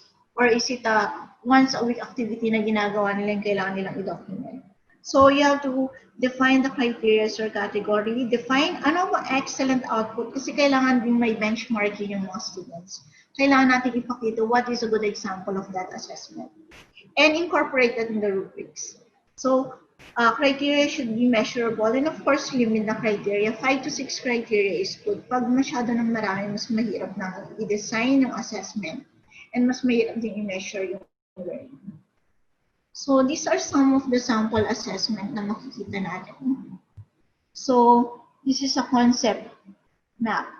Pag nakita natin itong concept map na to, it gives you a clear picture kung ano yung natutunan ng bata. In fact, if you want them to create a paper eventually, concept map is a good formative assessment. Kasi this is where they organize their ideas and then from here you can ask them to do a research or create a paper. But it can also be a standalone assessment. This one is an example of infographics. So makikita natin na for those who are artistic and highly visual, instead of writing an essay, this is a good alternative for them. They're able to communicate pa rin the most essential information, put it in a very concise and orderly manner. So na-achieve natin yung learning outcomes, pero inalaw natin yung student to deliver yung learning that takes place in the medium that suits his or her skills more. So, and then word cloud. So for example, we usually see this in posters. I want us to look at the one on top. So yung dito nilist nila lahat ng candidates. Tapos they use words to describe kung ano yung focus. And makikita mo by just the words that they were able to write. Makikita natin na alam nila kung ano yung profile and advocacy ng mga candidates. And for you to be able to do this, you need to either watch a lot of news and read a lot of articles. So even output as simple as this would require students to really think things through and go to different learning, activities. They can read, watch, and do a lot of cognitive processes. And then from here, if you want to level up, halimbawa ang unang mong assessment for them is word cloud. But eventually, you want them to make a research, pwedeng ito na yung initial stage ng conceptualization nila. But you can still grade this as part of assessment. So dito naman is assessment on sewing. So the words are arranged na creating the figure nung sewing machine. So kahit sa simple assessment na to, na ilalabas pa rin nila yung creativity nila and imagination. So one of the things na madaling gamitin is portfolio. Portfolio is an assessment where you collect and present documentation relating to, for example here, halimbawa, ang gusto mong malaman nila is external surface cleaning jobs you're involved with.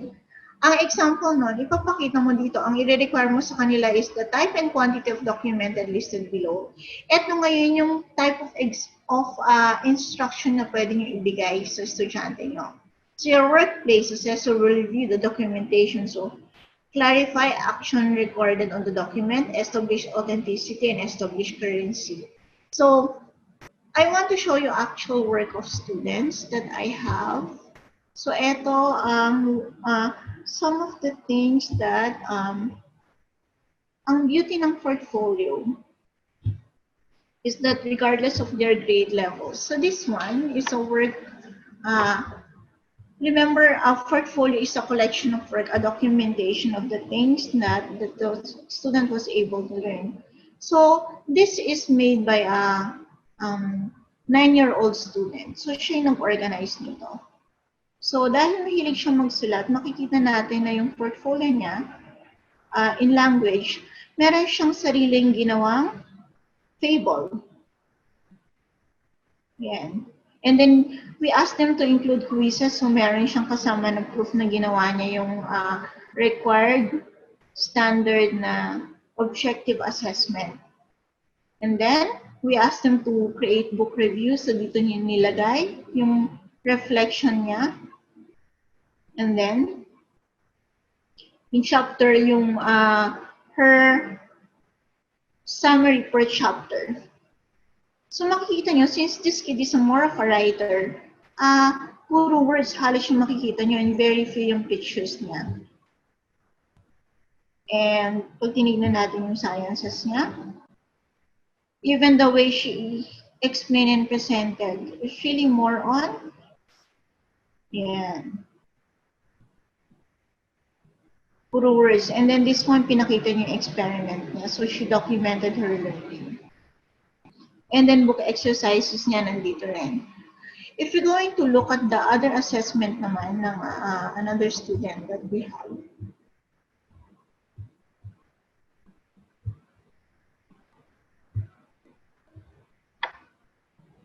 Let me share another one.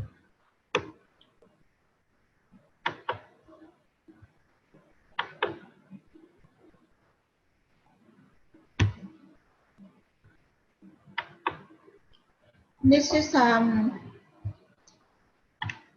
portfolio created by a college student, former student namin siya. This naman focuses only on photography.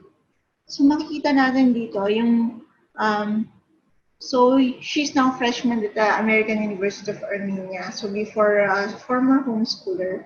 So part of her portfolio is yung photography. So dino-document niya dito yung life ng family nila.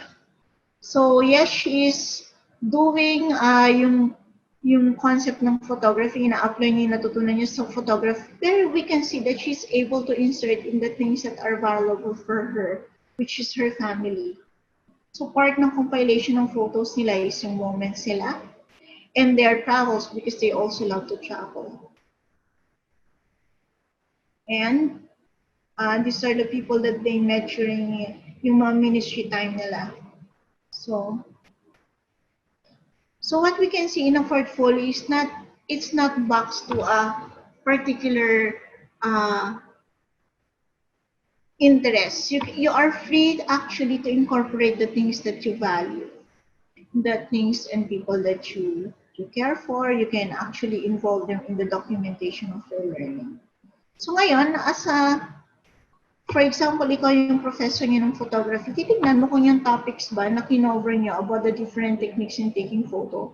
Was she able to cover them? using yung mga samples niya from their daily life? If yes, then you are going to now assess them based on that. So this one naman is a work by a high school student. Kung mapapansin natin, ang profile ng estudyante na to, hindi naman siya mahilig magsulat. So dinadaan niya sa mga pictures. So he needs a lot of pictures and need to reconstruct some of the things that he learned. So sa kanya, kailangan meron siyang manipulative para ma-communicate niya yung learning. Kailangan meron siyang ina-assemble. So, only when he was able to do hands-on learning, dun lang niya mas na-explain yung concept. So, makikita natin dito, ang dami niyang photos. Tapos may mga short reflections lang siya. And then, at the end of the quarter, what we asked them to do is they actually present this orally. So, because he is more of a visual learner and he's not very comfortable talking, since his portfolio has a lot of pictures, it helped guide him during his oral presentation. Yeah. So I will stop sharing. So again, like what I said, when we are designing yung mga assessment tools natin, kailangan natin kita ng flexible ba ito o naka-box. Okay? Is it allowing the students to share their own voice and learning? So, yes. I'm about to end. Of course, just a last reminder, make sure that you touch the higher order thinking skills na we don't do too much of the reporting anymore. Ask your student to design processes, formulate theories, innovations, contextualize local theories and best practices in local setting or Philippine setting. Critic revise older processes, parts of system and practices, and create plans of action. So these are long-term plans, long-term assessment that will be more meaningful rather than asking them to write just a reflection paper on one topic or a report in one single topic. So you have to train students to lead, inspire them to be excellent, guide them to find meaning and purpose in what we do, because we need to pass the baton to them. It means whatever that we know, we pass it on and allow them to make it their own. Take ownership and put in their own creativity to create something out of the things that they know that will transform the way that they're living at this, very challenging times, because we want them to create the future that they want to see. So thank you so much. This is the end of my presentation. Maraming salamat po. Thank you very much, Ma'am Karen, for a very informative presentation. Thank you for emphasizing that in designing our assessment tools, we must ensure that we also assess our students, their interests, their skills, to create authentic and engaging learning tools. Maraming salamat po. Now, we proceed with the question and answer portions. We have 3 questions in line. Let me start with Professor Sandalo's question. Hello? Ma'am Karen, can you hear me? Yes. So yes, okay. Can I proceed with the first question from yes, Dr. Sandalo, ma'am? Okay. The first question from Dr. Sandalo is, do we have the same type of assessment for both those with partial or no connectivity at all, those students though without internet connection? How do we use these examples? So, sorry, medyo broken lang yung audio. Can you, is it in the chat box? Yes, ma'am. Yes, ma'am. The question is, do we have okay, I found it. To have the same assessment for both, for those with partial or no connectivity at all? Ma'am, my question to that is that you can give them option. Katulad po nung binanggit ko kanina, kung meron kang, for example, course that requires them to demonstrate a certain skill na kailangan ideally naka-video. Pero you can require a video, for example, demonstration for most of your students. But for those with low connectivity, they can show their demonstration by submitting photo essays. So they can take pictures of themselves doing that. get the most meaningful photos that really shows that they are working, and then they can write essays and describe what they are doing. So you're able to accomplish the same goal, which is you're able to see kung ginawa pa nila yung skill na yun. Pero the one form of assessment requires lower bandwidth.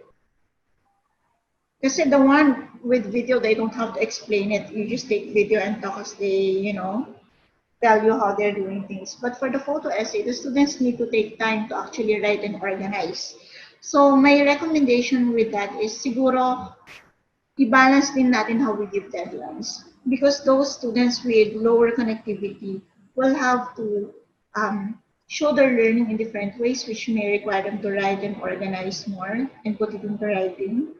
So, dun natin titignan, maybe for those who have high connectivity and can just take video, they can send it by the end of the day. But for those na they need to write up and organize photos and all that stuff, maybe 2 or 3 days sa kanila. So, pwedeng mag-vary rin kung kailan natin ibibigay yung deadlines. So, Okay. that's it.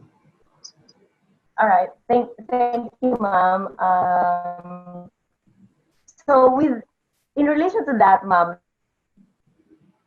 Lubres, is that can you give us some examples, concrete examples of assessment tools that you used online and offline for a similar topic? And how did you instruct your students to do it?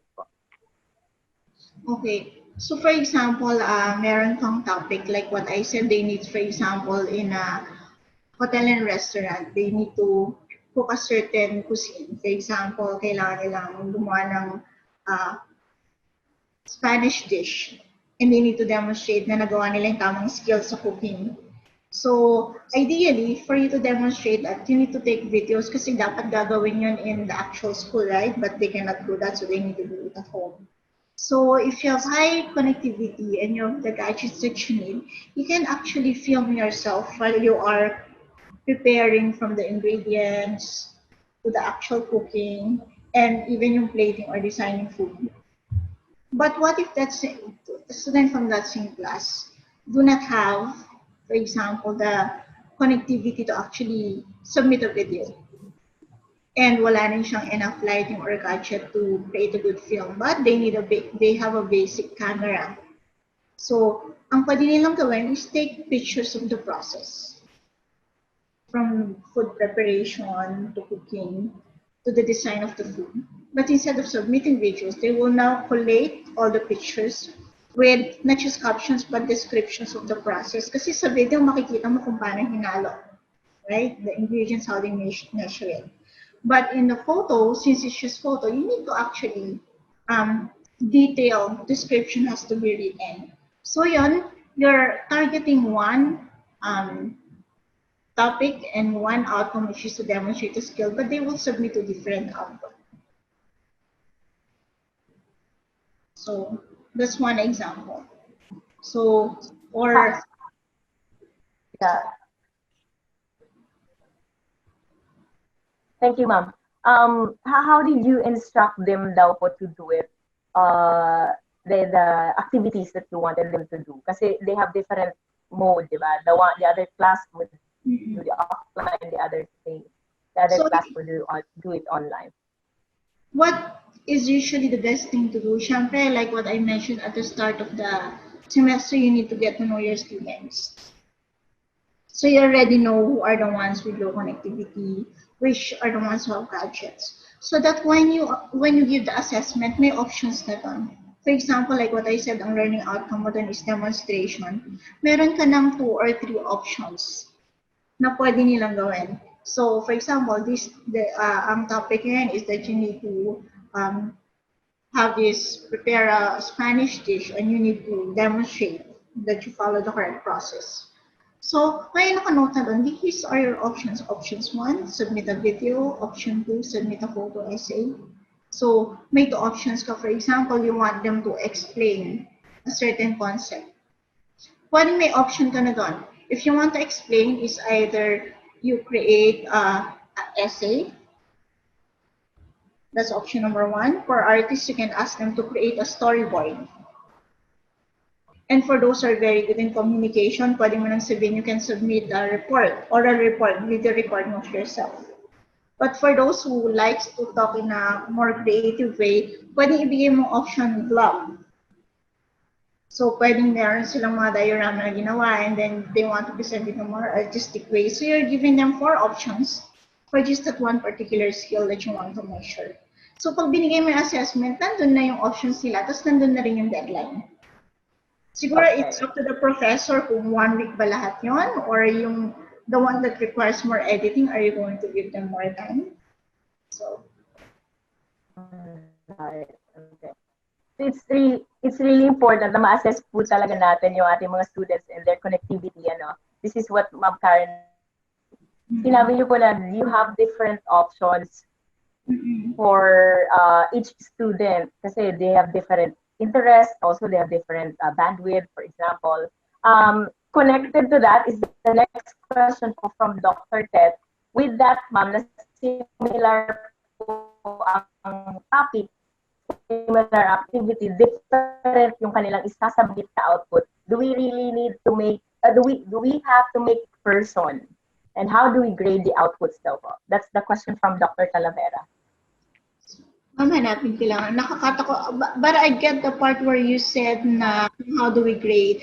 Doon po papasok yung rubric. So, ang suggestion ko po, pag na-meet nyo na yung estudyante nyo, mag-identify na kayo ng 6 different assessment na gusto nyo paikutin.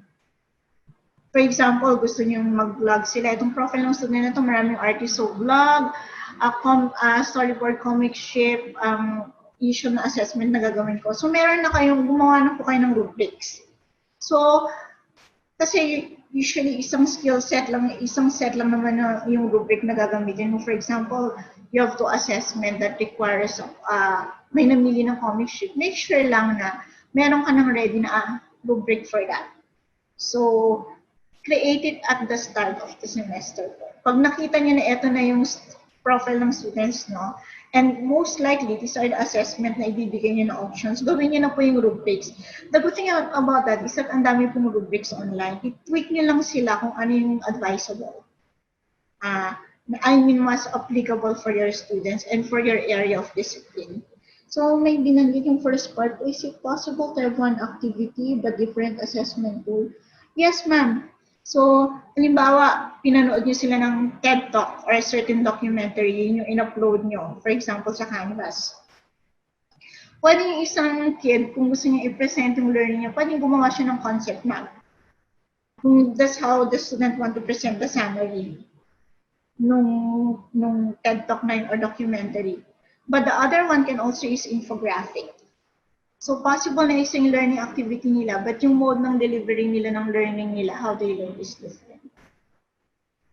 Pwede po lang. Another, okay. This is just a follow-up from Dr. Sandalo. I think he is agreeing that we really need to present our options as early as students. So, tama ba, Dr. Sandalo? Yeah. Okay po. Malinaw ba ako dyan sa inyo, ma'am? I think I have high immediacy, low bandwidth dito sa akin. Kaya, ganun yung aking sound. But anyway, are there any other questions? Is there someone from the participants po that you want to personally ask or raise your concern? You can unmute yourself if may tanong po kayo. Ma'am, ako may tanong. Ayan, si Ma'am Melissa Ferido. Go ahead po, teacher. Good morning. May tatanong ako kanina kasi nung umpisa, meron siyang sinabing huwag mong i-upload lahat yung kailangang pag-aralan ng bata. Tama ba yung narinig ko? Ma'am, hindi po. Anong part po ba yun, ma'am? Kasi Nung umpisa. Kasi kami ngayon, required kami na yung buong syllabus namin o yung buong teaching portfolio namin, i-upload na namin at ibibigay. Yes, ma'am, nandun talaga. I think I'm referring dun sa assessment na minsan po kasi sabay-sabay. I've seen some syllabus na yung buong requirement nila minsan nakalagay na doon. Tapos, they want the students, I think it's the part where I was saying na may mga assessment na tatlo, apat, pero isa lang yung mini-measure na skill. Minsan po kasi may mga ganong subjects na you give 3 different assessment, pero isa lang naman yung mini-measure nila na skill. So, and then I think I also mentioned something about teach the essentials only, hindi yung overlapping yung topics. Kasi minsan po, there are things that they need to know, but there are things that it's good to know. I think ito yung time na we really teach the essentials. So, para ma-focus natin yung skill na gusto natin ma-master nila. So walang problema na ilalagay lahat kasi yung course pack na ginawa ko, naka-ano na siya, naka-booklet na siya. Nandun na din lahat yung assessment ko and everything. So, pero may instruction ako sa bata na huwag kang magja-jump kasi ma-forfeit yung learning process mo. Huwag kang magja-jump, you start from the start. Tapos unti-unti yon, may nakasingit na doon ang mga assessment na ginawa ko. Okay lang po yun? Yes, okay lang po yan kasi even us here in the university, we're asking our teachers to upload yung list ng topics and kung ano yung mga ipapagawa nila kasi it will also help students to plan, lalo na po kung certain topics requires them to buy some materials or look for some additional readings. Maganda po na nandun na. And in fact, ang isang recommendations ko po dito sa Wesleyan is that dapat pag in-upload yung syllabi, naka-note nun kung kailan yung asynchronous sa synchronous learning. Kasi remember po that some students may have other siblings na nag-aaral and they may only have one gadget at home. So it's good na in-note po dun sa i-upload nyo na syllabus at the start of the semester kung kailan naka-schedule, anong week yung merong synchronous learning. Para at least kung kailangan nilang manghiram sa mga relatives nila, they can make schedule. Kasi yun po yung isang limitation nila. And also, some of the older students na they are now in their homes, baka sila yung nagtuturo dun sa younger sibling nila. Okay. Kasi what if, they have younger siblings that go to school but now nasa bahay rin lahat ng mga bata and their parents are working. So malamang yung mga college students na ate kuya nila sila yung magtuturo sa mga kapatid nila. So it's good to let them know when the schedule of that synchronous learning is para they can make arrangement na rin sa mga kapatid nila and family members nila. Okay, eto hindi ko siya pwedeng turuan ng ganito. I need help. Kailangan natin humingi ng tulong sa tita, lola, because I will have a session with my class.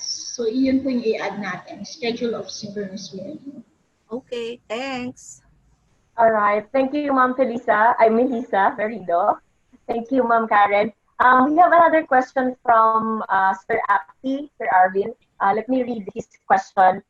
In a research course, for instance, the ultimate authentic assessment or final output towards the end of the semester would be a research proposal that can be worked on individually or through collaboration with Google via Google Docs. How will you advise us to make formative assessments per week, per research proposal, or chapter aside from the write-up for that particular chapter? For example, is it okay for us to give short quizzes even when the course learning outcomes deal with developing writing skills in each research chapter? And he has also a follow-up question on that. If we have the final output or authentic assessment as full research proposal focusing on attaining all course learning outcomes, is it advisable to still give final exam, objective type, or the said final output suffices to assess post? Thanks.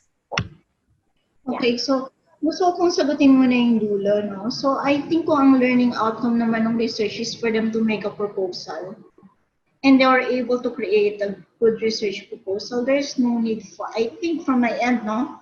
Since hindi naman nila magagawa yung proposal na yun kung hindi nila alam yung prerequisite skill, yung fundamental concepts in the process. So for me, there is no need to measure again by giving a final exam towards the end kasi they're able to actually give the output. Remember, hindi ka makakandak ng research kung hindi mo alam yung process. So there's no need na to give pa a traditional objective exam at the end. Kasi na-meet mo naman yung learning objective mo. Now, on the question of how will you advise us to make formative assessment? Sa akin po, kung gusto nyo malaman kung naintindihan nila yung concept or yung process ng paggawa ng paper, it's okay to give them objective test. Or ang maganda po if it's possible and if your time allows, it's good to have a small group discussion, like a consultation with your students, where you will ask them to present in small group setting what are their progress so far. So di ba may mga weeks po na asynchronous? Maybe you can make that time for consultation and presentation of class. So that would be one way of formative assessment, consultation po, and evaluation ng initial output nila. So, I hope po that answers the question po. Yes, Sir Afi, okay, did Ma'am Karen answer your question? Yes po, marami pong So, salamat. formative assessment din po pala. Salamat po ng marami. Thank you po. All right. Is there any other question po from the participants? Ano po pang gustong mag-live? We will accommodate, I think, 1 or 2 more questions. Meron pa po ba gustong mag-raise ng kanilang questions to Ma'am Karen? Wala na po? Mukhang wala na. Okay na po? Can I see some thumbs up? Okay na. Sige po. All right. Now, thank you. We would like to thank Ma'am Karen, Ma'am Katherine for a very informative presentation. Maraming salamat po ulit. I don't know if you heard what I said kanina, that the takeaway from this conversation today is that we really need to assess as well our students before we come up with our assessments para mas maging engaging, authentic, and aligned sa ating outcomes ng kanilang mga gagawin. Okay, so now po, we proceed with the closing remarks and reminders. May I call again Dr. Greg Pawilan, our curriculum and instruction coordinator for the college. Sir Greg? Hello, thank you, Ma'am Phoebe. Okay, thank you very much again, Karen. I'm sorry I forgot to mention that you are the director for instruction at Wesleyan University, Philippines. Anyway, so thank you very much for sharing your expertise and your time here for us here at the University of the Philippines in Las Bañas. May God bless you in that ministry. Salamat po. Thank you very much for everyone. This is the last part of our webinar. Early this week, I received a memo from the Office of the Vice Chancellor for Academic Affairs. It seems that mag-organize na po tayo ng training sa Canvas kasi talagang Canvas na po. Siguro tapos na ang bidding. So, talagang Canvas na. And I think there are already plans to hold that training. Kung naalala nyo po, sabi ko noon, pwede na tayong mauna na mag-train. Para at least kung may training man, meron ng enough background yung ating mga faculty, hindi na from zero. But please give me until Tuesday next week to know the schedule kung kailan, kasi it will take time because I guess for Canvas there will still be training of trainers. Kung matatagalan po siya, like for example, kung October yung training or late September na yung training, I guess it would be better if we can have our own training for Canvas. In the meantime, while waiting, para pagdating ng panahon, hindi tayo lahat from zero, yung ibang lahat-lahat tayo from Canvas. At least meron tayong idea on how to go about it. So that we can devote our time in perfecting our course learning packs. When it comes to the course learning packs pala, I was thinking po na ang gagawin natin is that the department chairs and the institute director, okay, sila po yung susulat tayo sa dean's office na ito na yung listahan ng mga courses with complete course packs or complete, ito na, tapos na lahat-lahat. Okay, para hindi na natin siya isisend na isa-isa sa OVCEA, and then the Office of the Dean, the Dean Piadoso will endorse that to the Office of the Vice Chancellor for Academic Affairs, na ito na yung nakagawa at nakatapos para hindi natin sila isisend isa-isa kasi the OVCEA will not check it one by one anyway. So isystematize po natin yung ating gagawin.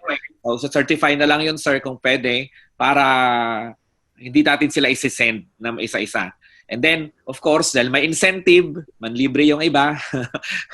So, dahil may incentive naman yon, isi-certify na lang po ng college na tapos na at buo na. Kasi hindi naman siya isa-isahin na iti-check ng ano. So, hindi na tayo bawat faculty, magsisend sa OVCEA. So please, my dear colleagues, submit your course packs to your department chairs and to the institute director, kay Ma'am Lai, and yung ating institute directors, members of the college executive, mga unit heads natin, will submit the list of the faculty members and the corresponding course packs that they finish. And then kay Kindin, tapos isasubmit natin yung listahan to the Office of the Vice Chancellor for Academic Affairs. Mayroon po bang tanong doon? Tapos yung training po ng Canvas, kapag matagal, yun po yung natin. Pag matagal pa, kasi may training of trainers pa yan po sa kanila. Pero kung matagal na yon, mauuna na po tayo. So I will be giving you the schedule for the Canvas training next week. Kapag wala pa po or matagal pa ang UP system. Pasensya na po, matagal talaga ang ating sistema sa ngayon. Nasa gobyerno tayo. But by God's grace, thank you for all your participation. Maraming salamat sa inyo. Okay, may mga tanong po ba kayo? Ayun, si Teacher Mile. Nantay po, nakita ko dito. Sir Greg, Jenny po. Si Ma'am Jenny and then si Ma'am Teacher Mile. Sir Greg, i-add ko lang po, the college has a shared Google Drive for all the course packs. So, we'll share again the link to all the unit heads. Doon po nila isi-save and then siguro po could also browse through it para may mga peer reviewing din po tayo. So, pero meron po para ano lang po yung files natin. Thank you po. Okay, salamat po. Okay, Sir, salamat. Yes, Ma'am Mile. Kasi tagal kong ginawa nitong course pack ko. Ang problema ko, yung PowerPoint, hindi pa ako tapos mag-recording. Okay lang ba na ano muna, PDF lang yung PowerPoint kung merong gagamitin? Anyway, it's a slide presentation. So, with or without the recorded, okay lang naman po. Pwede na siya. I-consider na siya, ma'am. Kasi it's a work in progress. Basta tapos na po, okay na po. Sige. So, pwede na yung course, course manual. Yes, ma'am. Sabi ko nga, hindi naman isa-isahin yan ng OVCAA. Baka kung isa-isahin yan, so next year pa tayo mag-open.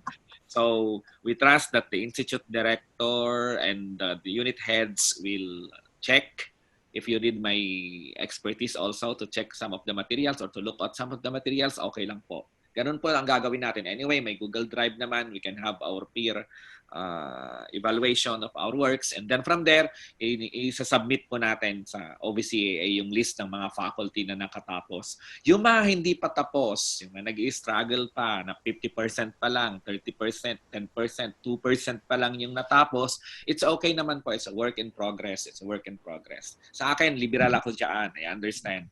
It's not easy to develop the course packs kasi dahil hindi dahil sa mahirap siya magawin actually. Mahirap siya gawin, nahihirapan tayo kasi hindi tayo sanay na gumagawa ng course pack every semester.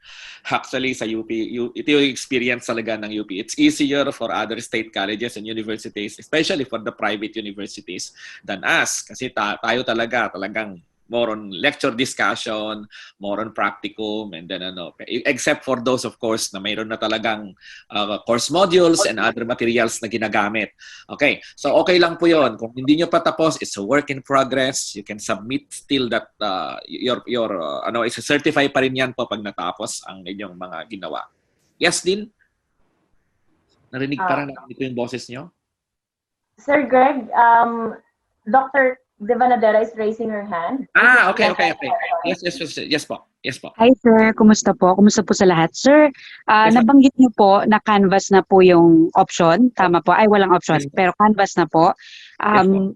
Ma-assure po ba tayo ng UPLB na before September 10 ay kaya na po nating maka-access as faculty? Kasi ang assumption ko po ay tayo po ang maglalagay ng content o meron pong maglalagay na po ng content Tayo po yung maglalagay ng content. Kaya po ang sabi ko, ang protocol po ng Canvas is this.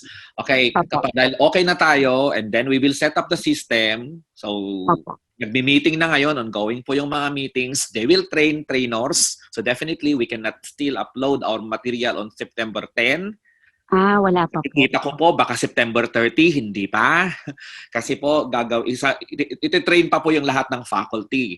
Kaya ang gagawin po ng ating kolehiyo, kung matagal talaga, kung halimbawa, hanggang September 15, may training na, join na lang tayo dun sa kanila para makiisa tayo. Pero kung matatagalan pa, tingnan po natin yung pacing ng UP system, kung per university, per college. Kasi ang may hawak po niyan ngayon is not the University of the Philippines, Los Baños. It's the UP Diliman po. system. Opo. Okay, UP So, system po.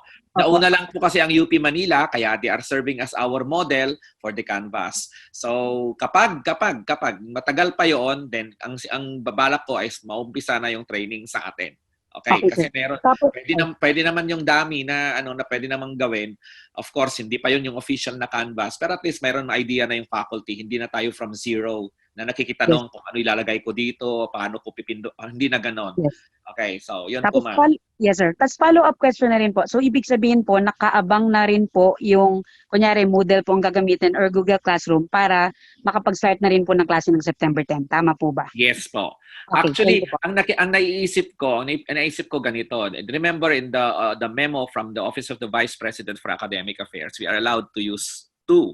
But of course, yung official na gagamitin is Canvas. But dahil nga hindi tayo makakapag-Canvas agad, okay, kahit halimbawa nandyan na, okay, mag-umpisa na po yung klase, so next sem, baka ano pa yon. Kaya yung mga iba, kung halimbawa Google Meet, Google Classroom ang gagamitin o Moodle yung ginapili ng inyong institute o ng inyong department, okay pa lang naman yon. Kasi sa akin, it's a work in progress. It's a transition. But then, again, pag gusto nyo nang mag-shift talaga sa Canvas ng October, November, or what, okay na po yon. Okay. Thank you po sir. Thank you po. Kahit inisip ko, kaya dinadalawa ng UP system. It's not just because of kung ano yung mas accessible or what. Pero, siyempre, transition period po tayo ngayon. So, siguro second semester, lahat na ng kurso, Canvas na talaga. Okay, pero as of this first semester, we have two choices. One, ano yung na-decidean natin noon, and then, of course, ilagay na rin natin na option yung Canvas kasi that is the UP system. Sir, may tanong ako. Yes, Teacher Mili. Ang cute ng iyong laso. Nag-order pa ako ng maraming ganyan sa Lazada. Bawat lecture iba. Kasi hindi nakakapagpagupit. Anyway, sir, di ba meron, natatandaan nyo nung nagkaroon tayo ng training on the Canvas? Tapos meron siyang sinabing parang libre na site na 5 gig ang allowed sa'yo. Patanong naman, sir, kung gagamitin namin yon, pwede ba yung malink na lang pag nagkaroon ng Canvas ang UP system? So, kumbaga ita-transfer or babaguhin mo lang yung account mo pero it will stay? Okay, tanong natin yan. Sandali nga. Tanong ko kay Miss Karen. Miss Karen, are you still there? Miss Karen? Yes, sir. Okay, possible ba yon with your experience sa Wesleyan? Sorry, sir, can you say it again? Medyo... Okay. Mamili, pakiulit po yung tanong para at least natin. Previously, meron tayong training on to use the learning management system. Tapos sinabi nung isang trainer na merong libreng Canvas. Pero, yun nga lang, 5 gig lang yata yung allowed sa'yo. So, ibig sabihin, konti lang talaga. So, ang tanong ko, pag nag-open na ba yung Canvas ng UP, pwede bang malink na lang yon so hindi mo na kailangan i-transfer pa yung laman ng previous Canvas mo doon sa account ng UP? Kasi kung mag-train na kasi kung meron naman na siyang free, tapos hindi mo naman siya i-upload ng maramihan, baka pa pwede na munang yun para kaya lang yung estudyante pala, baka wala silang access. Actually, depende po sa root account, ma'am. Kasi kung same root account po yung gagamitin nila, kasi depende kung same yung name ng institution. For example, yung UPLB yung root account mo dun sa page, yun din po ba yung name ng root account ng free or is it different account? Free online siya. Hindi ko lang alam kasi parang free online siya. Kasi parang trial siya, parang ganon. So, kasi kung magkaiba po yung name ng account, for example, trial lang siya na ginawa ninyo pero hindi siya institutional account ni UPLB, mahirap po siyang emerge. Pwede pong emerge, for example, you have courses inside the Canvas. Tapos po, may duplicate course ka lang, halimbawa na tinuro last sem or kung currently tinuturo mo, pwede niyo pong emerge yung dalawa kasi nasa isang system sila. Pero kung magkaibang account po, yung free account sa kanyang existing account, you may have to transfer po talaga i-upload nyo. Saka hindi po makukuha yung discussions. Halimbawa, may interactions na po kayo dun sa free account with your students. Hindi na po siya maililipat. Okay. Thanks. All right.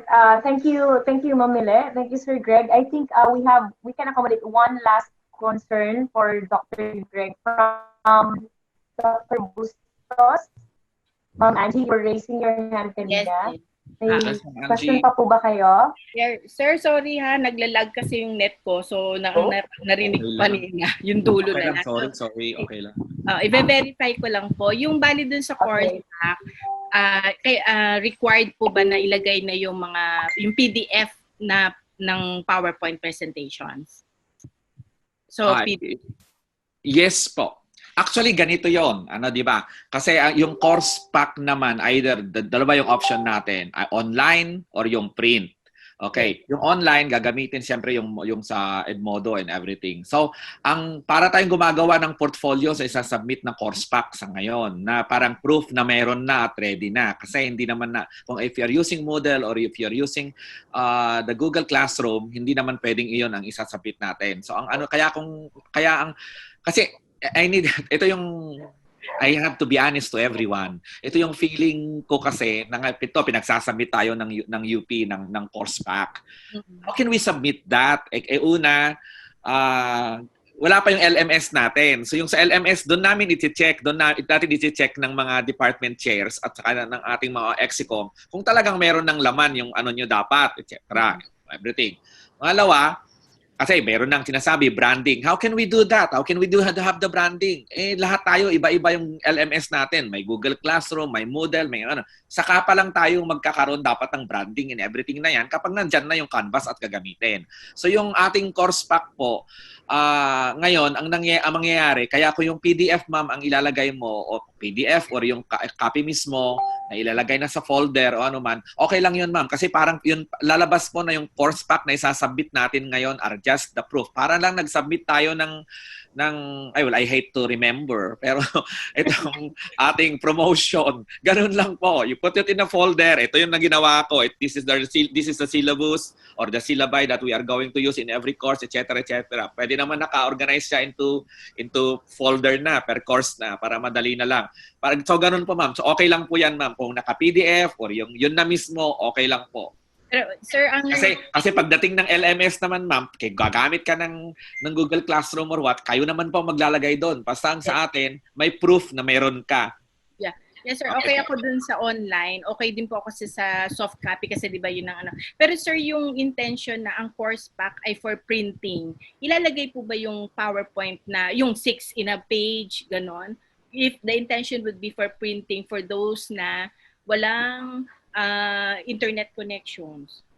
Ilalagay sa what do you mean, ma'am? Di ba yung course pack, sir, we will be providing the students then. Yes po. Yes, printed, di ba? So, yes, are we putting are we including the PowerPoint na yung 6 slides in a page, ganon, in the course pack for printing? Yes po. Yes po. Pag isesend po yun, ma'am, kompleto na po yun, ma'am.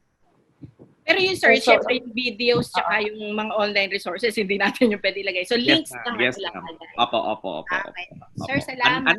Unless ilagay nyo sa USB, pero ang rule yata sa USB is kayo muna ang bibili, tapos re-reimburse. But I have to, mayroon akong ano doon. Kasi, syempre, di ba may bidding yan pag madami and everything. Kung kayo ang bibili para sa estudyante, gusto ko man na gamitin yung USB or what, unless gusto nyong gamitin yung pera nyo na talaga, ako muna, I would like everyone to exercise, practice caution on that. Baka hindi tayo marireimburse sa dami ng estudyante natin and everything. So, madaling sabihin, pero ganun muna, ma'am. Yung mga printed lang po na pwedeng, yun ilalagay. Siyempre yung mga videos, yung mga links lang po ilalagay. Anyway, may Google Classroom naman, may Moodle naman po ang gagamitin. Okay, thank you for the clarification. Yes, ma'am. Sige po. Salamat po. Thank you very much, Dr. Greg. Thank you, Dr. Bustos. So for the interest of time, that will be the last question for that we can accommodate. If you have other concerns you may direct your questions to Dr. Greg via email or maybe to the unit heads or sa institute director if you have questions and i-raise na lang din po kay Curriculum Committee. So maraming salamat po sa lahat. So before we officially end this program, let me have some reminders. Please accomplish the feedback form na i-send na po ni Sir Melvin sa comment box. So paki-check na lang po. The link is there. And immediately after this, we will be singing the UP Naming Mahal. But after the UP Naming Mahal, kindly stay for a few seconds or 1 minute maybe for the virtual photo opportunity po. And special announcement, all NSTP FICs are requested to please stay after the webinar. Ito na rin po yung gagamitin nating webinar room for a special meeting. Maraming salamat po. So now let us sing the UP Naming Mahal.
Okay, marami pong salamat. Thank you, Melvin. Thank you, Ma'am Jen. Thank you, Ma'am Phoebe. Thank you, Dean. Thank you very much po.